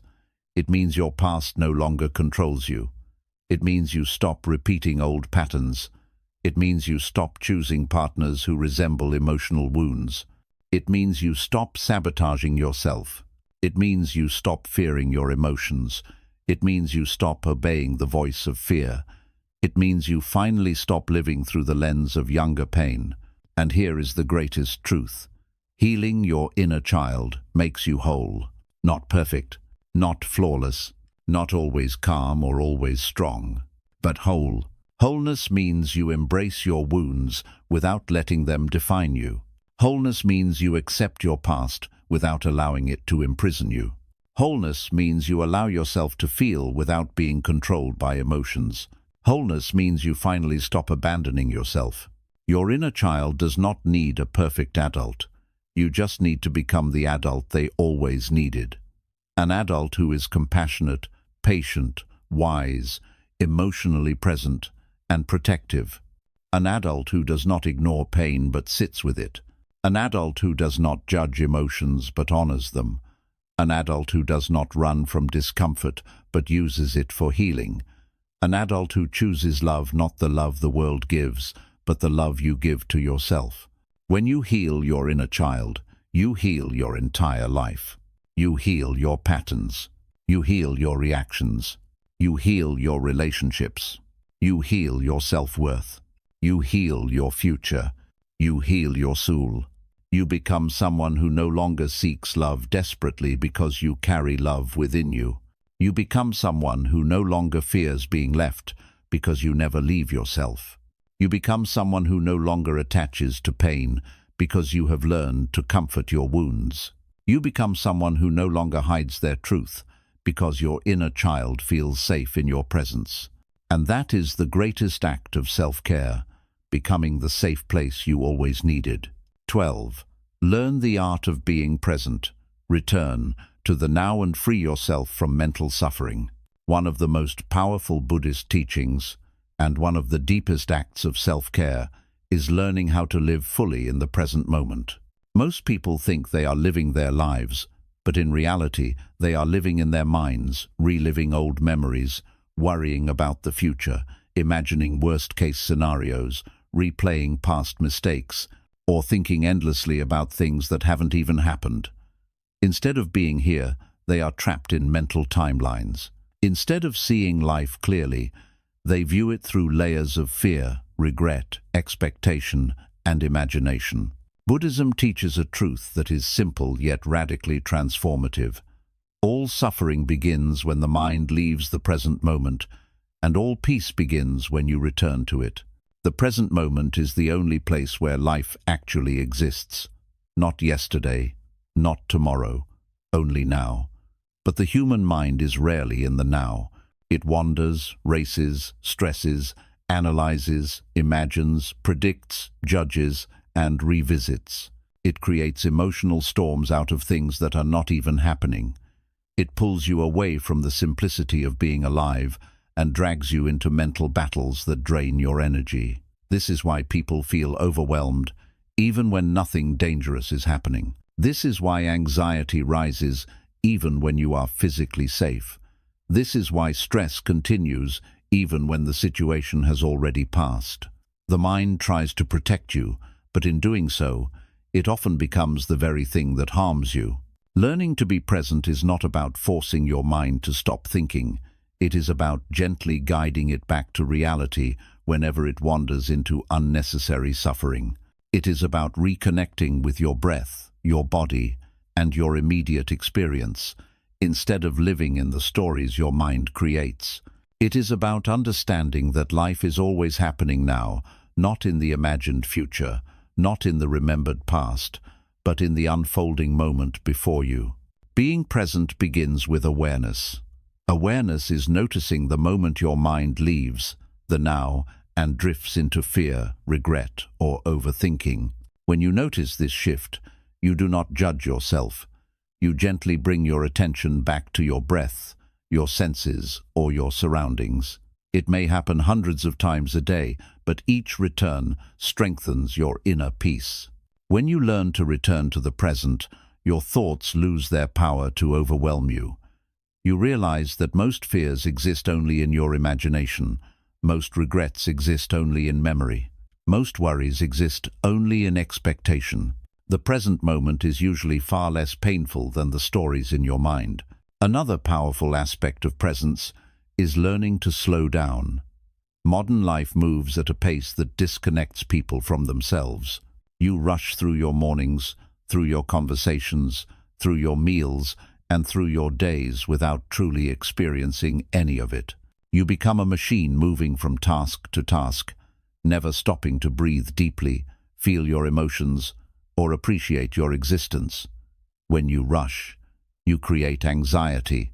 When you slow down, you create clarity. Slowing down helps you return to your body, notice your thoughts, and reconnect with your senses. When you move through life slowly and mindfully, your stress decreases, your awareness increases, and your emotional balance begins to restore itself naturally. Presence also requires gratitude. Gratitude brings your mind into the now by shifting your focus from what is missing to what is already here. Most people suffer because they are always thinking about what they lack. Lack of love, lack of success, lack of peace, lack of approval, lack of certainty. But when you practice gratitude, you begin noticing the countless blessings around you that you once overlooked. The warmth of sunlight, the ability to breathe, the quiet moments of peace, the kindness of a loved one, the beauty of a small moment. Gratitude brings you back into your heart. It softens your restless mind. It reminds you that life is not a race, it is a series of moments, each one precious, each one temporary, each one worth experiencing fully. Being present also means letting go of the illusion of control. Much of your mental suffering comes from trying to control outcomes, people, or the future. The mind wants certainty, but life offers unpredictability. The more you try to force life into your desired shape, the more resistance you feel. The more resistance you feel, the more suffering you create. Presence is the surrender of this resistance. It is the understanding that life unfolds according to its own rhythm. When you stop fighting the flow and start trusting it, your mind settles naturally. You stop trying to solve problems that do not exist. You stop trying to predict things you cannot know. You stop clinging to expectations that create disappointment. You begin to relax into the present moment with a sense of peace and acceptance. Presence is also deeply tied to emotional healing. Most emotional pain comes from either remembering the past or fearing the future. When you return to the present moment, the intensity of your suffering decreases. For example, grief lives in the memory of what was lost. Anxiety lives in the fear of what might happen. Shame lives in the past. Worry lives in the future. But in the present moment, when you bring your full attention to your breath, your surroundings, or your body, these emotions soften. They lose their power to control you. The present moment is like a safe space, a sanctuary, a still lake where your mind can rest. Each time you come back to it, your emotional suffering slowly begins to dissolve. Another essential part of learning to be present is reconnecting with your body. The body is always here, the breath is always here, the senses are always here. The body does not live in memories or predictions, it lives in now. This makes it your anchor, your doorway back to presence. When your mind becomes chaotic, instead of fighting it, you gently return your awareness to your breath. You feel the air entering and leaving your lungs. You notice the rise and fall of your chest. You feel your feet on the ground. You listen to the sounds around you. You become aware of the temperature of the air. These simple acts bring your awareness out of your thoughts and into your experience. This is not meditation, it is grounding. It is the art of coming home to yourself. Presence also strengthens your relationships. When you are truly present with someone, listening deeply, paying attention, offering your full awareness, you create connection. Most people do not listen, they wait to speak. Most people do not see others. They see their own fears and judgments. Presence allows you to see people clearly, without projecting your past or your insecurities onto them. This builds deeper trust, kindness, and emotional intimacy. It makes you a calmer friend, a kinder partner, a more compassionate human being. The more present you are with others, the more present they feel in your company. Presence helps you release perfectionism. Perfectionism is rooted in the future, the desire to avoid failure, avoid judgment, or achieve an unrealistic ideal. When you return to the present moment, perfection becomes unnecessary. You no longer need to prove anything. You no longer need to impress anyone. You simply do the task in front of you with full awareness. When you focus on the step instead of the entire journey, your anxiety disappears. When you focus on the breath instead of the entire day, your overwhelm fades. When you focus on the moment instead of the entire future, your fear softens. Presence also restores your inner peace. Peace is not something you chase, it is something you access when your mind is no longer arguing with reality. When you accept the moment as it is without wishing it were different, you feel a calmness that cannot be manufactured. You realize that most things are not as heavy as your mind makes them. You understand that life becomes painful only when you resist the now. When you surrender resistance, peace flows into your heart like water into an empty cup.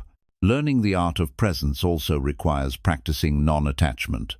Non-attachment does not mean indifference or emotional coldness. It means allowing life to flow without clinging or grasping. It means appreciating the moment without fearing its end.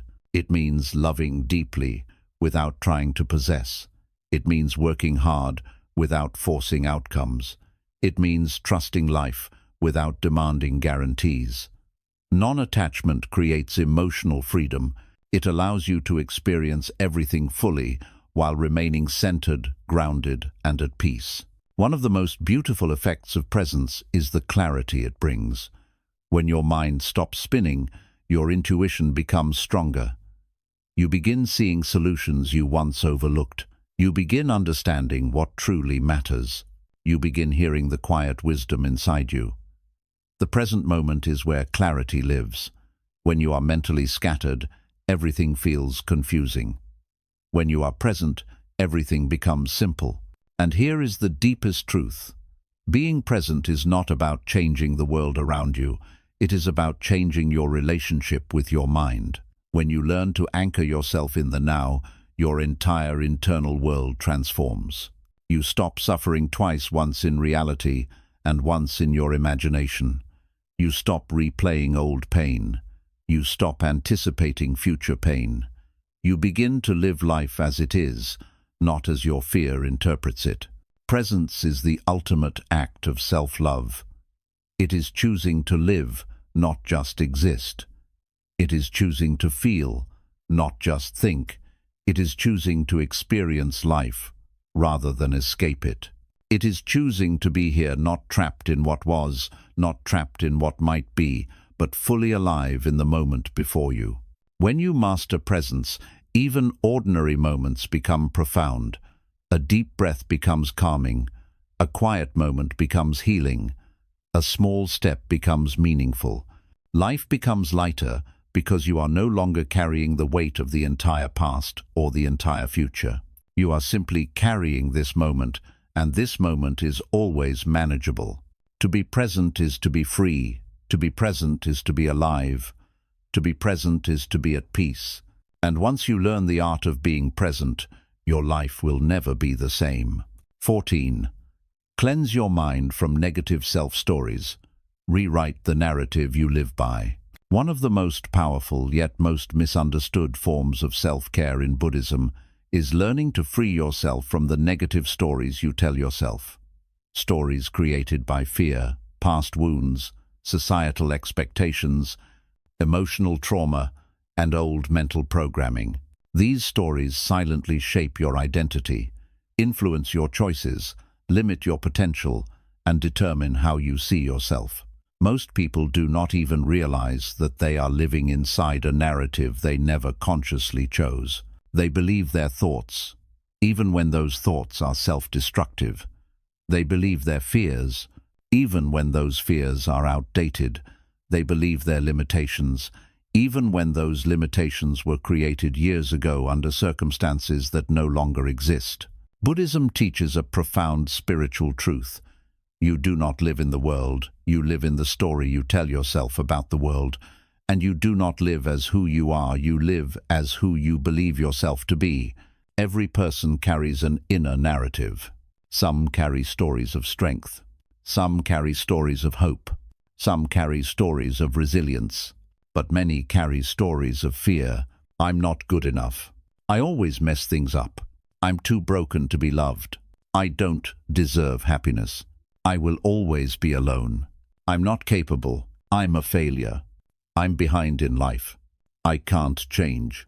I don't matter. These stories are not facts. They are emotional memories that have hardened into beliefs. They were formed when you were young, vulnerable, hurt, confused, or unsupported. They were shaped by environments where you were not seen, by people who misunderstood you, and by moments where you felt powerless. The mind absorbed these experiences and turned them into narratives about who you are. But Buddhism teaches that these stories are illusions, echoes of the past, pretending to be the truth of the present. They exist only in your mind, not in reality. And the moment you begin questioning them, the moment you begin rewriting them, your entire life begins to transform. Negative self-stories trap you in cycles without you even realizing it. For example, if your story is, "I'm not worthy of love," you unconsciously choose relationships that reflect that belief. If your story is, "I always fail," you sabotage yourself before you even begin. If your story is, "I'm not strong," you avoid challenges that could help you grow. If your story is, "I'm alone," you isolate yourself and then feel lonely. Your story becomes your prison, and you unknowingly become both the prisoner and the guard. The first step in cleansing the mind is awareness. You must become aware of the stories you repeat internally. Observe the thoughts that appear when you make a mistake, when you feel rejected, when someone ignores you, when life becomes difficult, or when you step outside your comfort zone. What do you tell yourself in those moments? That voice reveals the story you carry. Awareness is painful, but it is also liberating, because once you see the story, you can change it. You can rewrite the narrative. You can reclaim your inner truth. The second step is understanding that your story is not you. It is a mental habit, a residue of past emotions. But you are the awareness behind the story. You are the observer, not the voice. You are the consciousness, not the conditioning. When you separate your identity from the story begins to lose its power. It becomes something you can look at objectively rather than something you blindly believe. Buddhism calls this non-identification, the ability to witness your thoughts without merging with them. This is the beginning of inner freedom. The third step in cleansing your mental narrative is questioning your beliefs. Ask yourself, where did this story come from? Who gave it to me? Is it even true? Does it belong to the present or the past? Is it based on fear or fact? Is it helping me grow or holding me back? Most negative stories collapse the moment they are questioned. They crumble because they were never built on truth, they were built on emotion. They were born from moments where you were hurt, rejected, scared, embarrassed, or unsupported. But you are no longer that person. You are stronger now, wiser now, more aware now. You must remind your mind that the story was written by a past version of you who did not have the strength, knowledge, or emotional tools you have today. The fourth step is rewriting the story. This is where healing begins. You must replace the old narrative with one that is rooted in truth, compassion, and empowerment. Instead of, "I'm not good enough," you redefine it as, "I am growing and becoming better every day." Instead of, "I always fail," you tell yourself, "Every setback teaches me something valuable."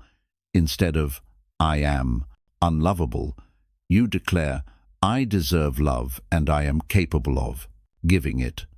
Instead of, "I am alone," you say, "I am learning to support myself and I attract healthy connections." The story must shift from self-judgment to self-compassion, from fear to understanding, from limitation to possibility. Rewriting does not mean lying to yourself. It means telling yourself the truth your wounded mind could not see before. Negative stories are distortions. Positive stories are corrections. They reflect the reality that you are evolving, learning, and capable of changing the direction of your life.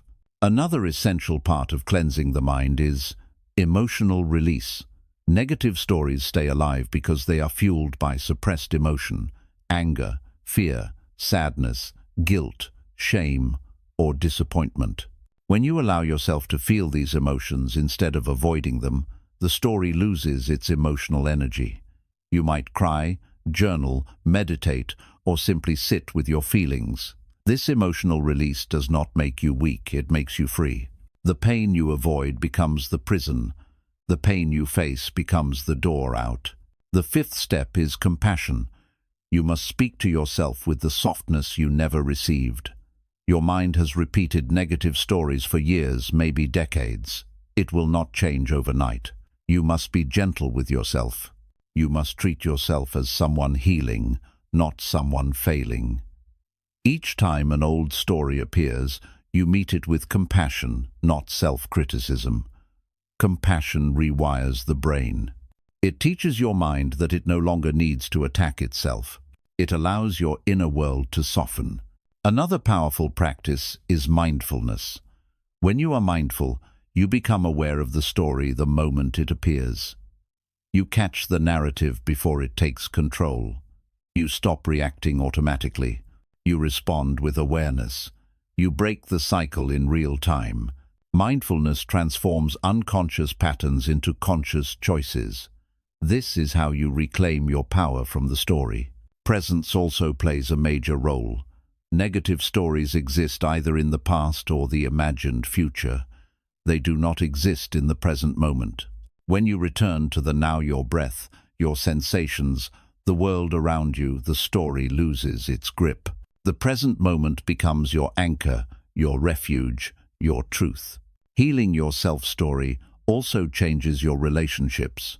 When you stop believing, "I am unworthy," you stop tolerating relationships that reflect that belief. When you stop believing, "I must please others to be loved," you create boundaries effortlessly. When you stop believing, "Everyone leaves me," you stop clinging to people out of fear. When your inner narrative changes, the people you attract and the relationships you form change as well. Your story shapes your energy. Your energy shapes your connections. Another part of this healing is letting go of the pressure to be perfect. Perfectionism is often a response to a deeper story. I'm not enough as I am.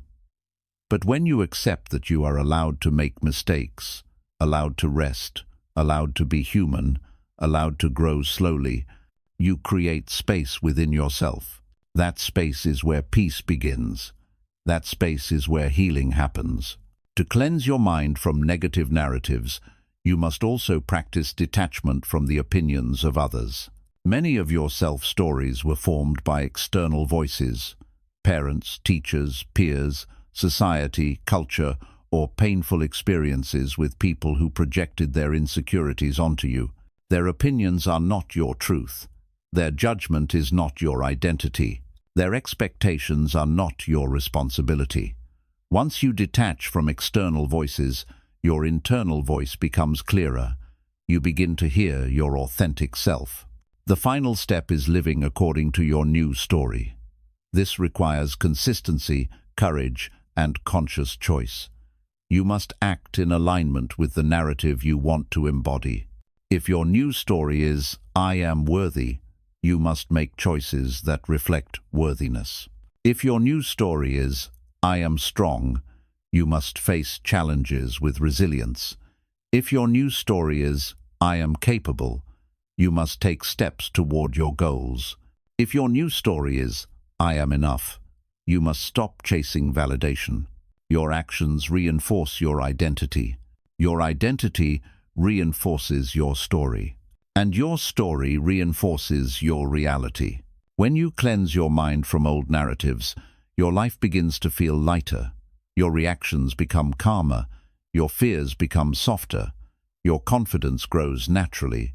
Your inner world becomes peaceful. You stop being at war with yourself. You stop interpreting everything through the lens of pain. You stop replaying old wounds. You stop shrinking to fit outdated beliefs. You finally begin to live not as the version of you shaped by trauma, but as the version of you shaped by truth, wisdom, and inner clarity. Your story is not fixed. It is not permanent. It is not the final chapter. You have the power to rewrite it. You have the power to heal it. You have the power to transform it into something beautiful. And once you rewrite your story, you rewrite your life. Unal needs. You must first understand them. Emotional needs are not weaknesses. They are fundamental human requirements that ensure you feel safe, loved, valued, respected, and connected. These needs include the need for affection, support, communication, rest, validation, honesty, boundaries, space, reassurance, and understanding. When your needs are ignored repeatedly, your heart begins to feel heavy, your mind becomes anxious, and your sense of self-worth weakens. When your needs are honored consistently, you feel balanced, calm, and emotionally healthy. Honoring your emotional needs begins with permission, giving yourself permission to feel. Most people are afraid of their emotions because they believe emotions make them weak. But Buddhism teaches that emotional awareness is a form of wisdom. It means you are conscious of your inner world.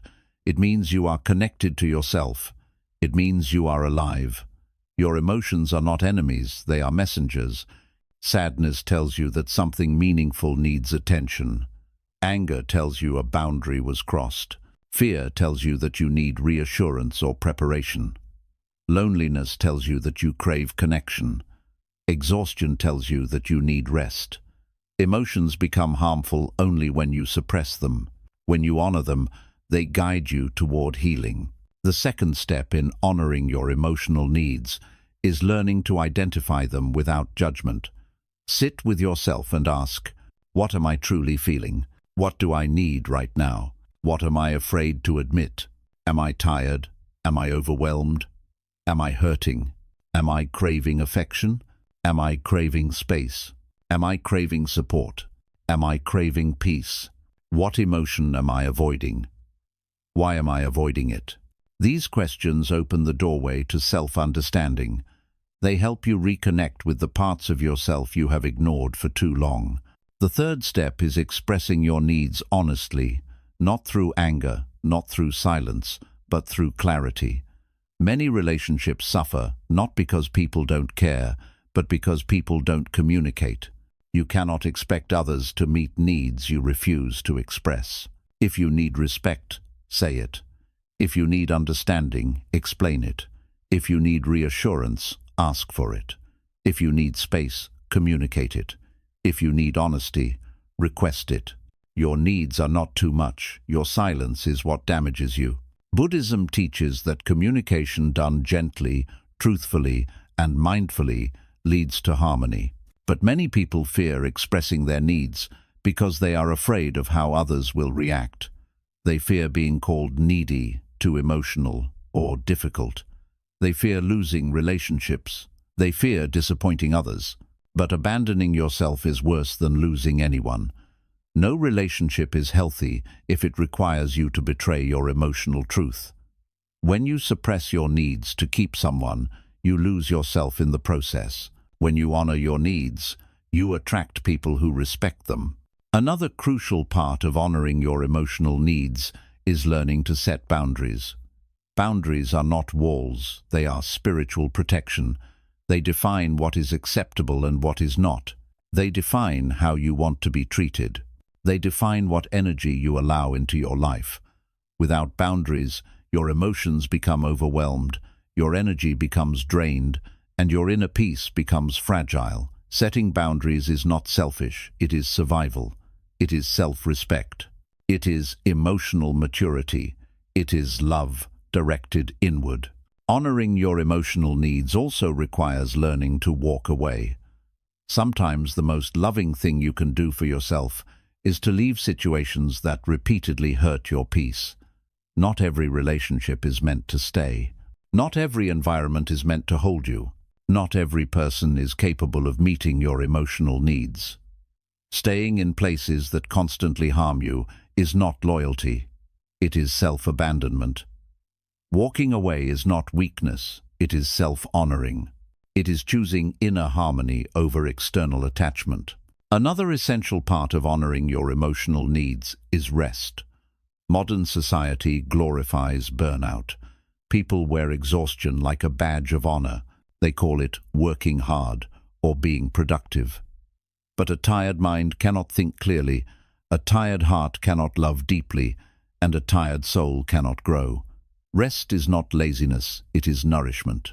It is emotional maintenance. It is an act of self-care.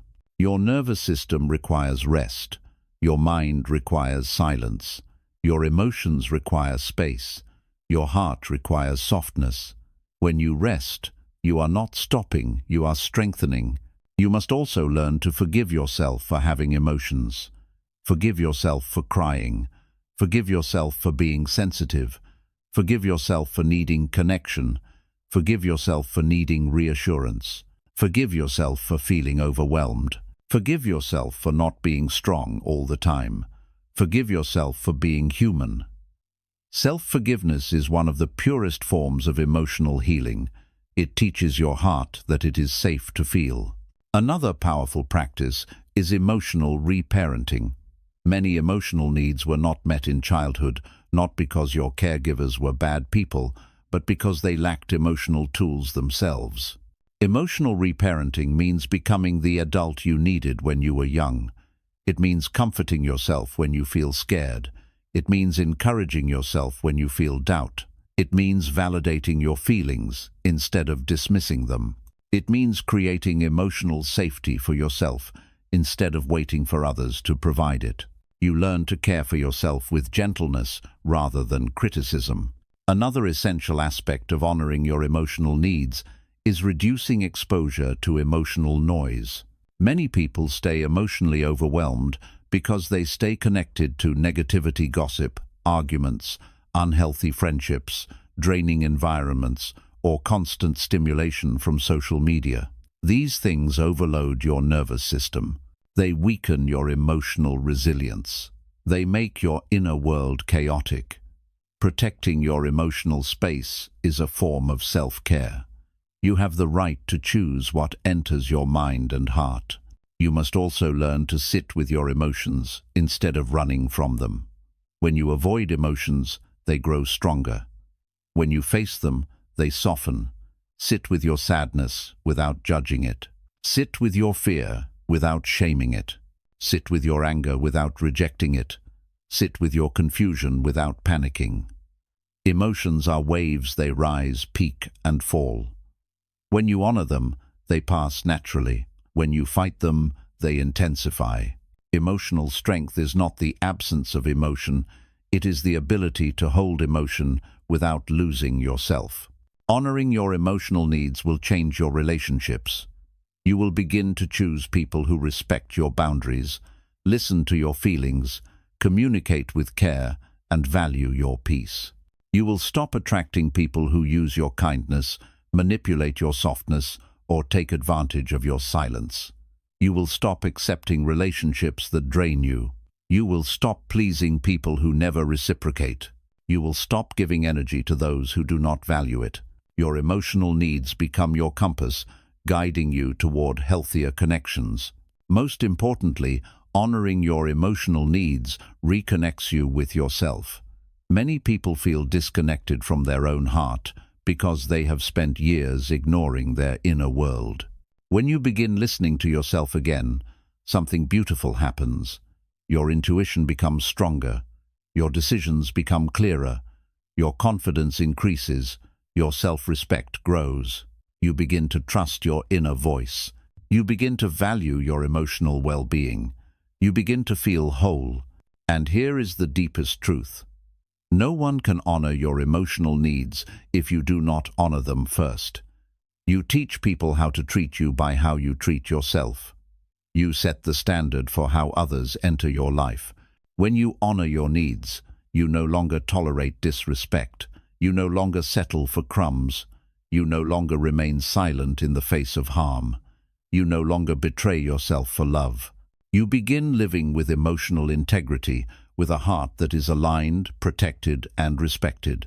Honoring your emotional needs is not selfishness. It is spiritual hygiene. It prevents emotional burnout. It prevents inner conflict. It prevents resentment. It prevents regret. It brings balance, clarity, and harmony into your inner world. And when your inner world is aligned, your outer world follows. This is what it means to love yourself, not through empty affirmations, but through daily acts of emotional honesty, emotional protection, and emotional responsibility. To honor your emotional needs is to say to yourself, my heart matters, my mind matters, my well-being matters, my peace matters. This is not arrogance, it is awakening. When you finally stop betraying your emotional truth, you begin living a life where your soul feels safe, your heart feels heard, your emotions feel respected, and your inner world becomes a sanctuary rather than a battlefield. That is true self-love. That is true strength. That is true inner harmony. 16. Detach from external validation. Build inner confidence that cannot be broken by anyone. One of the most liberating forms of self-care in Buddhism is learning to detach from external validation and build a relationship with yourself so strong that no one's approval or rejection can shake your inner peace. Most people live their lives imprisoned by the opinions of others. They shape their personality around what is socially acceptable. They hide their true desires to avoid criticism. They pursue goals, not because they want them, but because others expect them to. They crave praise and fear judgment. They constantly wonder what people think of them, how they look, how they sound, whether they are enough. This constant hunger for validation becomes emotional slavery. Buddhism teaches a higher truth. Freedom begins the moment you stop needing the world to approve of your existence, and inner confidence begins when your sense of worth comes from within, not from outside. Human beings naturally want to be loved, accepted, respected, and appreciated. These desires are not wrong, but the problem begins when the desire turns into dependence, when your happiness depends on whether someone likes you, when your decisions depend on whether others approve, when your self-worth rises and falls based on praise or criticism, when your confidence crumbles the moment someone disapproves. Living like this is exhausting because your sense of self becomes a reflection of the unstable, ever-changing opinions of others. Detaching from external validation does not mean rejecting people or becoming emotionless. It does not mean you stop caring about kindness or connection. It simply means you stop basing your identity on the reactions of the outside world. You stop giving strangers the power to define your worth. You stop allowing other people's behavior to dictate how you feel about yourself. You stop treating external approval as necessary for inner peace. Most people's need for validation comes from childhood wounds. As children, you needed approval from caregivers to feel safe. You learned that affection came when you behaved a certain way. You learned that being good earned praise. You learned that being different or emotional or imperfect earned criticism. Slowly, you began shaping your identity around what pleased others rather than what expressed your truth. You learned to suppress parts of yourself to avoid rejection.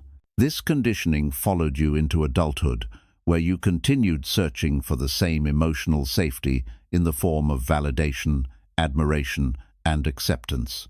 If approval shaped your childhood, absence of approval can shape your adult fears. People fear being disliked because it triggers a deeper emotional wound, one that whispers, "If they don't like me, maybe I'm not enough." But Buddhism teaches a revolutionary truth. Being disliked is not a reflection of your worth. It is a reflection of someone else's perspective, conditioning, preferences, insecurities, or emotional limitations. You cannot control the minds of others, and you do not need to.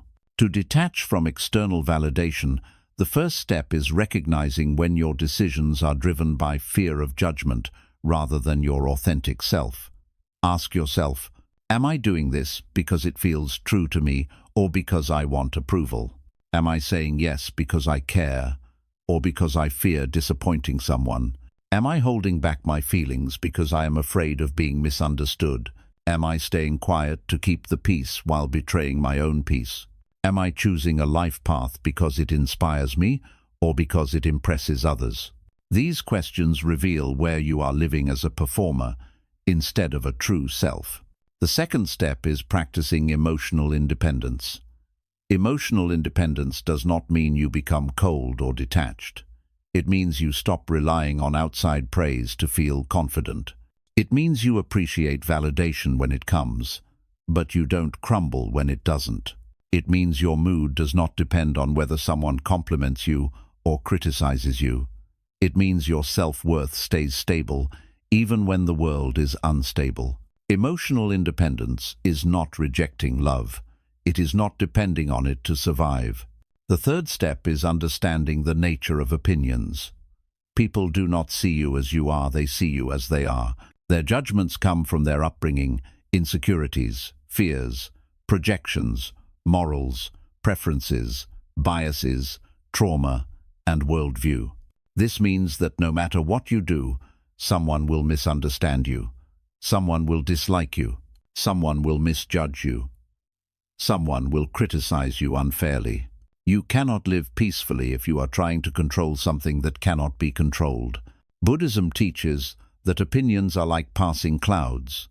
They are temporary illusions created by the mind. If you do not cling to them, they cannot cause suffering. The fourth step is redefining self-worth. Most people think self-worth comes from achievements, appearance, popularity, money, knowledge, or social approval. But these things are unstable, they can change at any moment. When your worth depends on external things, you live in fear of losing them. True self-worth comes from your inner qualities, your compassion, your discipline, your honesty, your kindness, your ability to grow, your courage to face yourself, your intention to do good. When you recognize your inner worth, external validation becomes irrelevant. You no longer chase approval because you already carry acceptance within. The fifth step is embracing authenticity, even when it is uncomfortable. Authenticity is not about being perfect, it is about being real. It is about expressing your feelings truthfully, setting boundaries, following your own path, choosing what nourishes your soul, and being honest with yourself. Authenticity will repel some people, but it will attract the right ones, those who respect your truth, value your presence, and walk with you out of genuine connection, not out of convenience. When you hide your true self, the world loves a version of you that does not exist. When you honor your true self, you attract relationships that are real. Another powerful part of detaching from validation is learning to tolerate being misunderstood. This is one of the hardest lessons for the human ego. The ego wants to explain itself, defend itself, justify itself, prove itself. But trying to control what others think becomes a lifelong battle with no peace. You must learn to allow misunderstanding without losing yourself.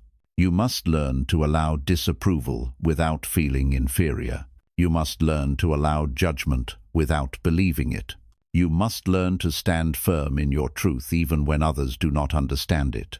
No one sees your intentions, your heart, your inner battles, or your silent growth. Only you know your truth, and that is enough. Another essential step in freeing yourself from validation is setting boundaries without guilt. People who depend on external approval often struggle to say no. They fear conflict, they fear disappointment, they fear losing relationships. But every time you say yes when your heart says no, you trade your peace for temporary approval. Boundaries protect your energy. Boundaries protect your mental health.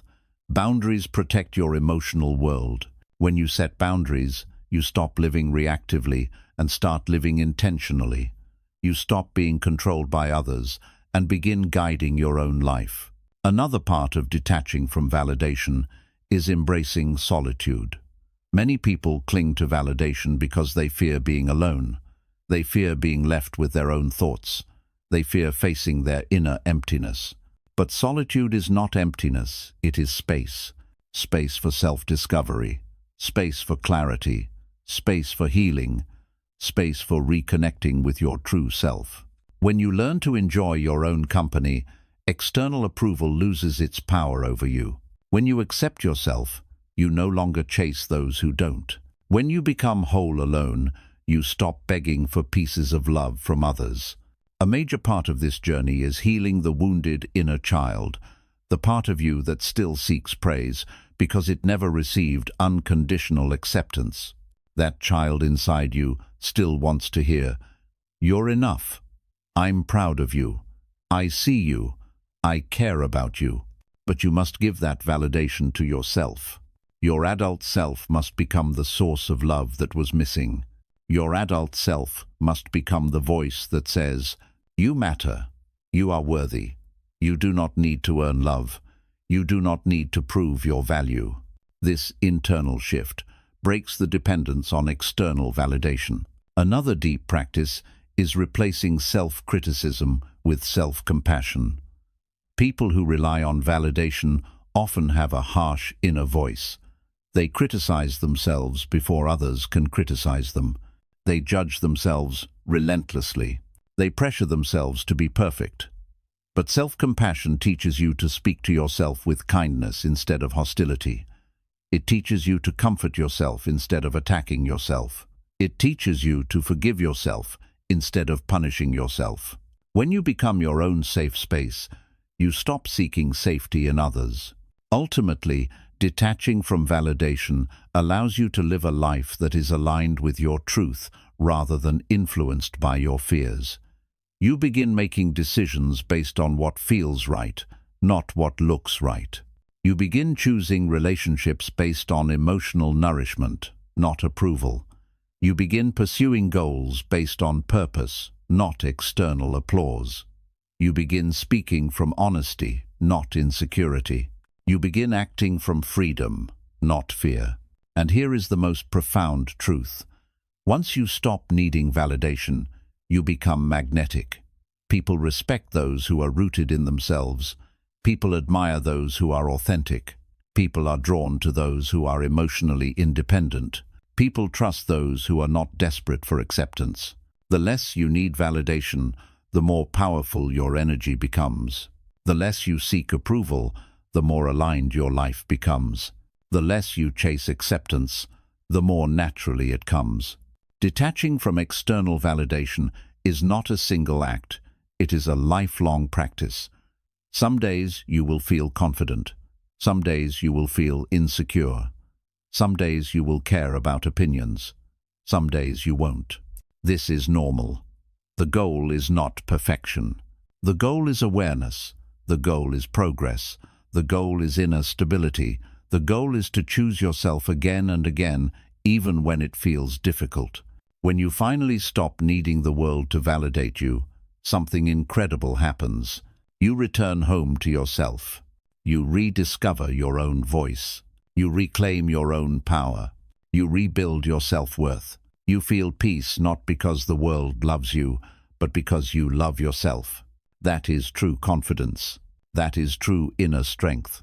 That is true freedom. As you reach the end of this journey through these powerful Buddhist self-care habits, I want you to take a moment and truly breathe. Not the quick, shallow breath you take when you're distracted, but a deep breath that reaches into the quiet spaces of your soul. Because everything you have learned in these lessons is not just information, it is transformation. It is an invitation to return to yourself, to reconnect with the forgotten parts of your heart, to rebuild the inner foundation that life may have shaken, and to step into a version of yourself that is strong, calm, loving, and unconditionally grounded in self-worth. Throughout these lessons, you have explored truths that most people spend their entire lives avoiding. You've learned that self-care is not indulgence, it is responsibility. It is the internal work that protects your heart from breaking under pressure. It is the emotional maintenance that keeps your spirit alive when life becomes difficult. You've learned that the greatest form of love you will ever experience is the love you give to yourself through your choices, habits, boundaries, healing, self-respect, and awareness. You've learned that treating yourself like someone worth taking care of is not selfish, it is an act of spiritual integrity. Because when you honor your needs, you stop living on emotional leftovers. You stop begging the world to give you what you can give yourself. You stop allowing people to walk into your life and rearrange your inner peace. You become your own home, safe, stable, loving, firm. You've learned that being present is not simply a relaxation technique. It is liberation from the endless suffering created by your mind. The past cannot hurt you unless you are still living in it. The future cannot scare you unless you are already imagining it. Peace lives in the now, and when you learn to return to this moment again and again, you free yourself from the noise that has tormented you internally for years. You've learned that healing your inner child is not a luxury, it is a necessity. You cannot build a peaceful life on top of unhealed wounds. You cannot rise into maturity while parts of you are still hurting in silence. When you comfort your inner child, forgive them, speak gently to them, and protect them, you reclaim the pieces of yourself you lost along the way. You become whole again. You've learned that honoring your emotional needs is not weakness, it is wisdom. It is understanding that your heart has limits, your mind needs rest, your soul requires alignment, and your energy deserves protection. Emotional honesty is the door to emotional freedom. Every time you tell yourself the truth, even when it is uncomfortable, you create space for healing to grow. You've learned that detaching from external validation is the doorway to true confidence. You cannot build a stable life on unstable approval. You cannot feel secure when your worth depends on how others see you. When you stop chasing praise and start embodying authenticity, you become unshakable. People no longer hold power over your self-worth. Their opinions lose the ability to control your emotions. You walk through life grounded in your own truth. You've learned that cleansing your mind from old stories is what frees you from invisible chains, chains that have quietly shaped your beliefs, fears, and behaviors for years. When you rewrite the narrative you live by, you rewrite your destiny. You stop repeating cycles that began long before you even understood what was happening. You begin living as the healed version of yourself rather than the wounded version. Across all these lessons, the message remains the same. True self-love is not soft, it is strong. It is not loud, it is steady. It is not temporary, it is lifelong. It is the daily commitment to becoming someone emotionally mature, spiritually grounded, mentally aware, and deeply compassionate toward yourself. This journey is not about becoming perfect. Perfection was never the goal. The goal is presence. The goal is peace. The goal is growth. The goal is wholeness. The goal is inner alignment. The goal is remembering who you truly are beneath all the conditioning, fear, self-doubt, and emotional noise. You are not broken. You are not behind. You are not unworthy. You are not too much. You are not too little. You are becoming. And becoming is a sacred process. As you move forward from this video, carry these truths gently but firmly within you. Let them guide how you speak to yourself. Let them shape how you treat yourself. Let them influence the decisions you make, the relationships you allow, the emotions you honor, and the boundaries you set. Let them remind you that self-love is not a destination. It is a practice, a lifestyle, a path you choose every day. Some days you will feel strong. Some days you will feel fragile. Some days you will feel peaceful. Some days you will feel overwhelmed. But no matter what the day brings, you now have the tools, the awareness, and the spiritual clarity to return to yourself, to come home to your breath, your truth, your emotional needs, your healing, and the present moment. And that is what will make you unstoppable, not because life becomes easier, but because you become stronger, wiser, calmer, and more aligned with who you are meant to be. You will rise. You will grow, you will heal, you will love yourself. And when you love yourself deeply, the world feels different, not because the world changed, but because you did. Carry this peace with you. Carry this strength with you. Carry this love with you. Your journey is just beginning, beautifully, powerfully, quietly within you.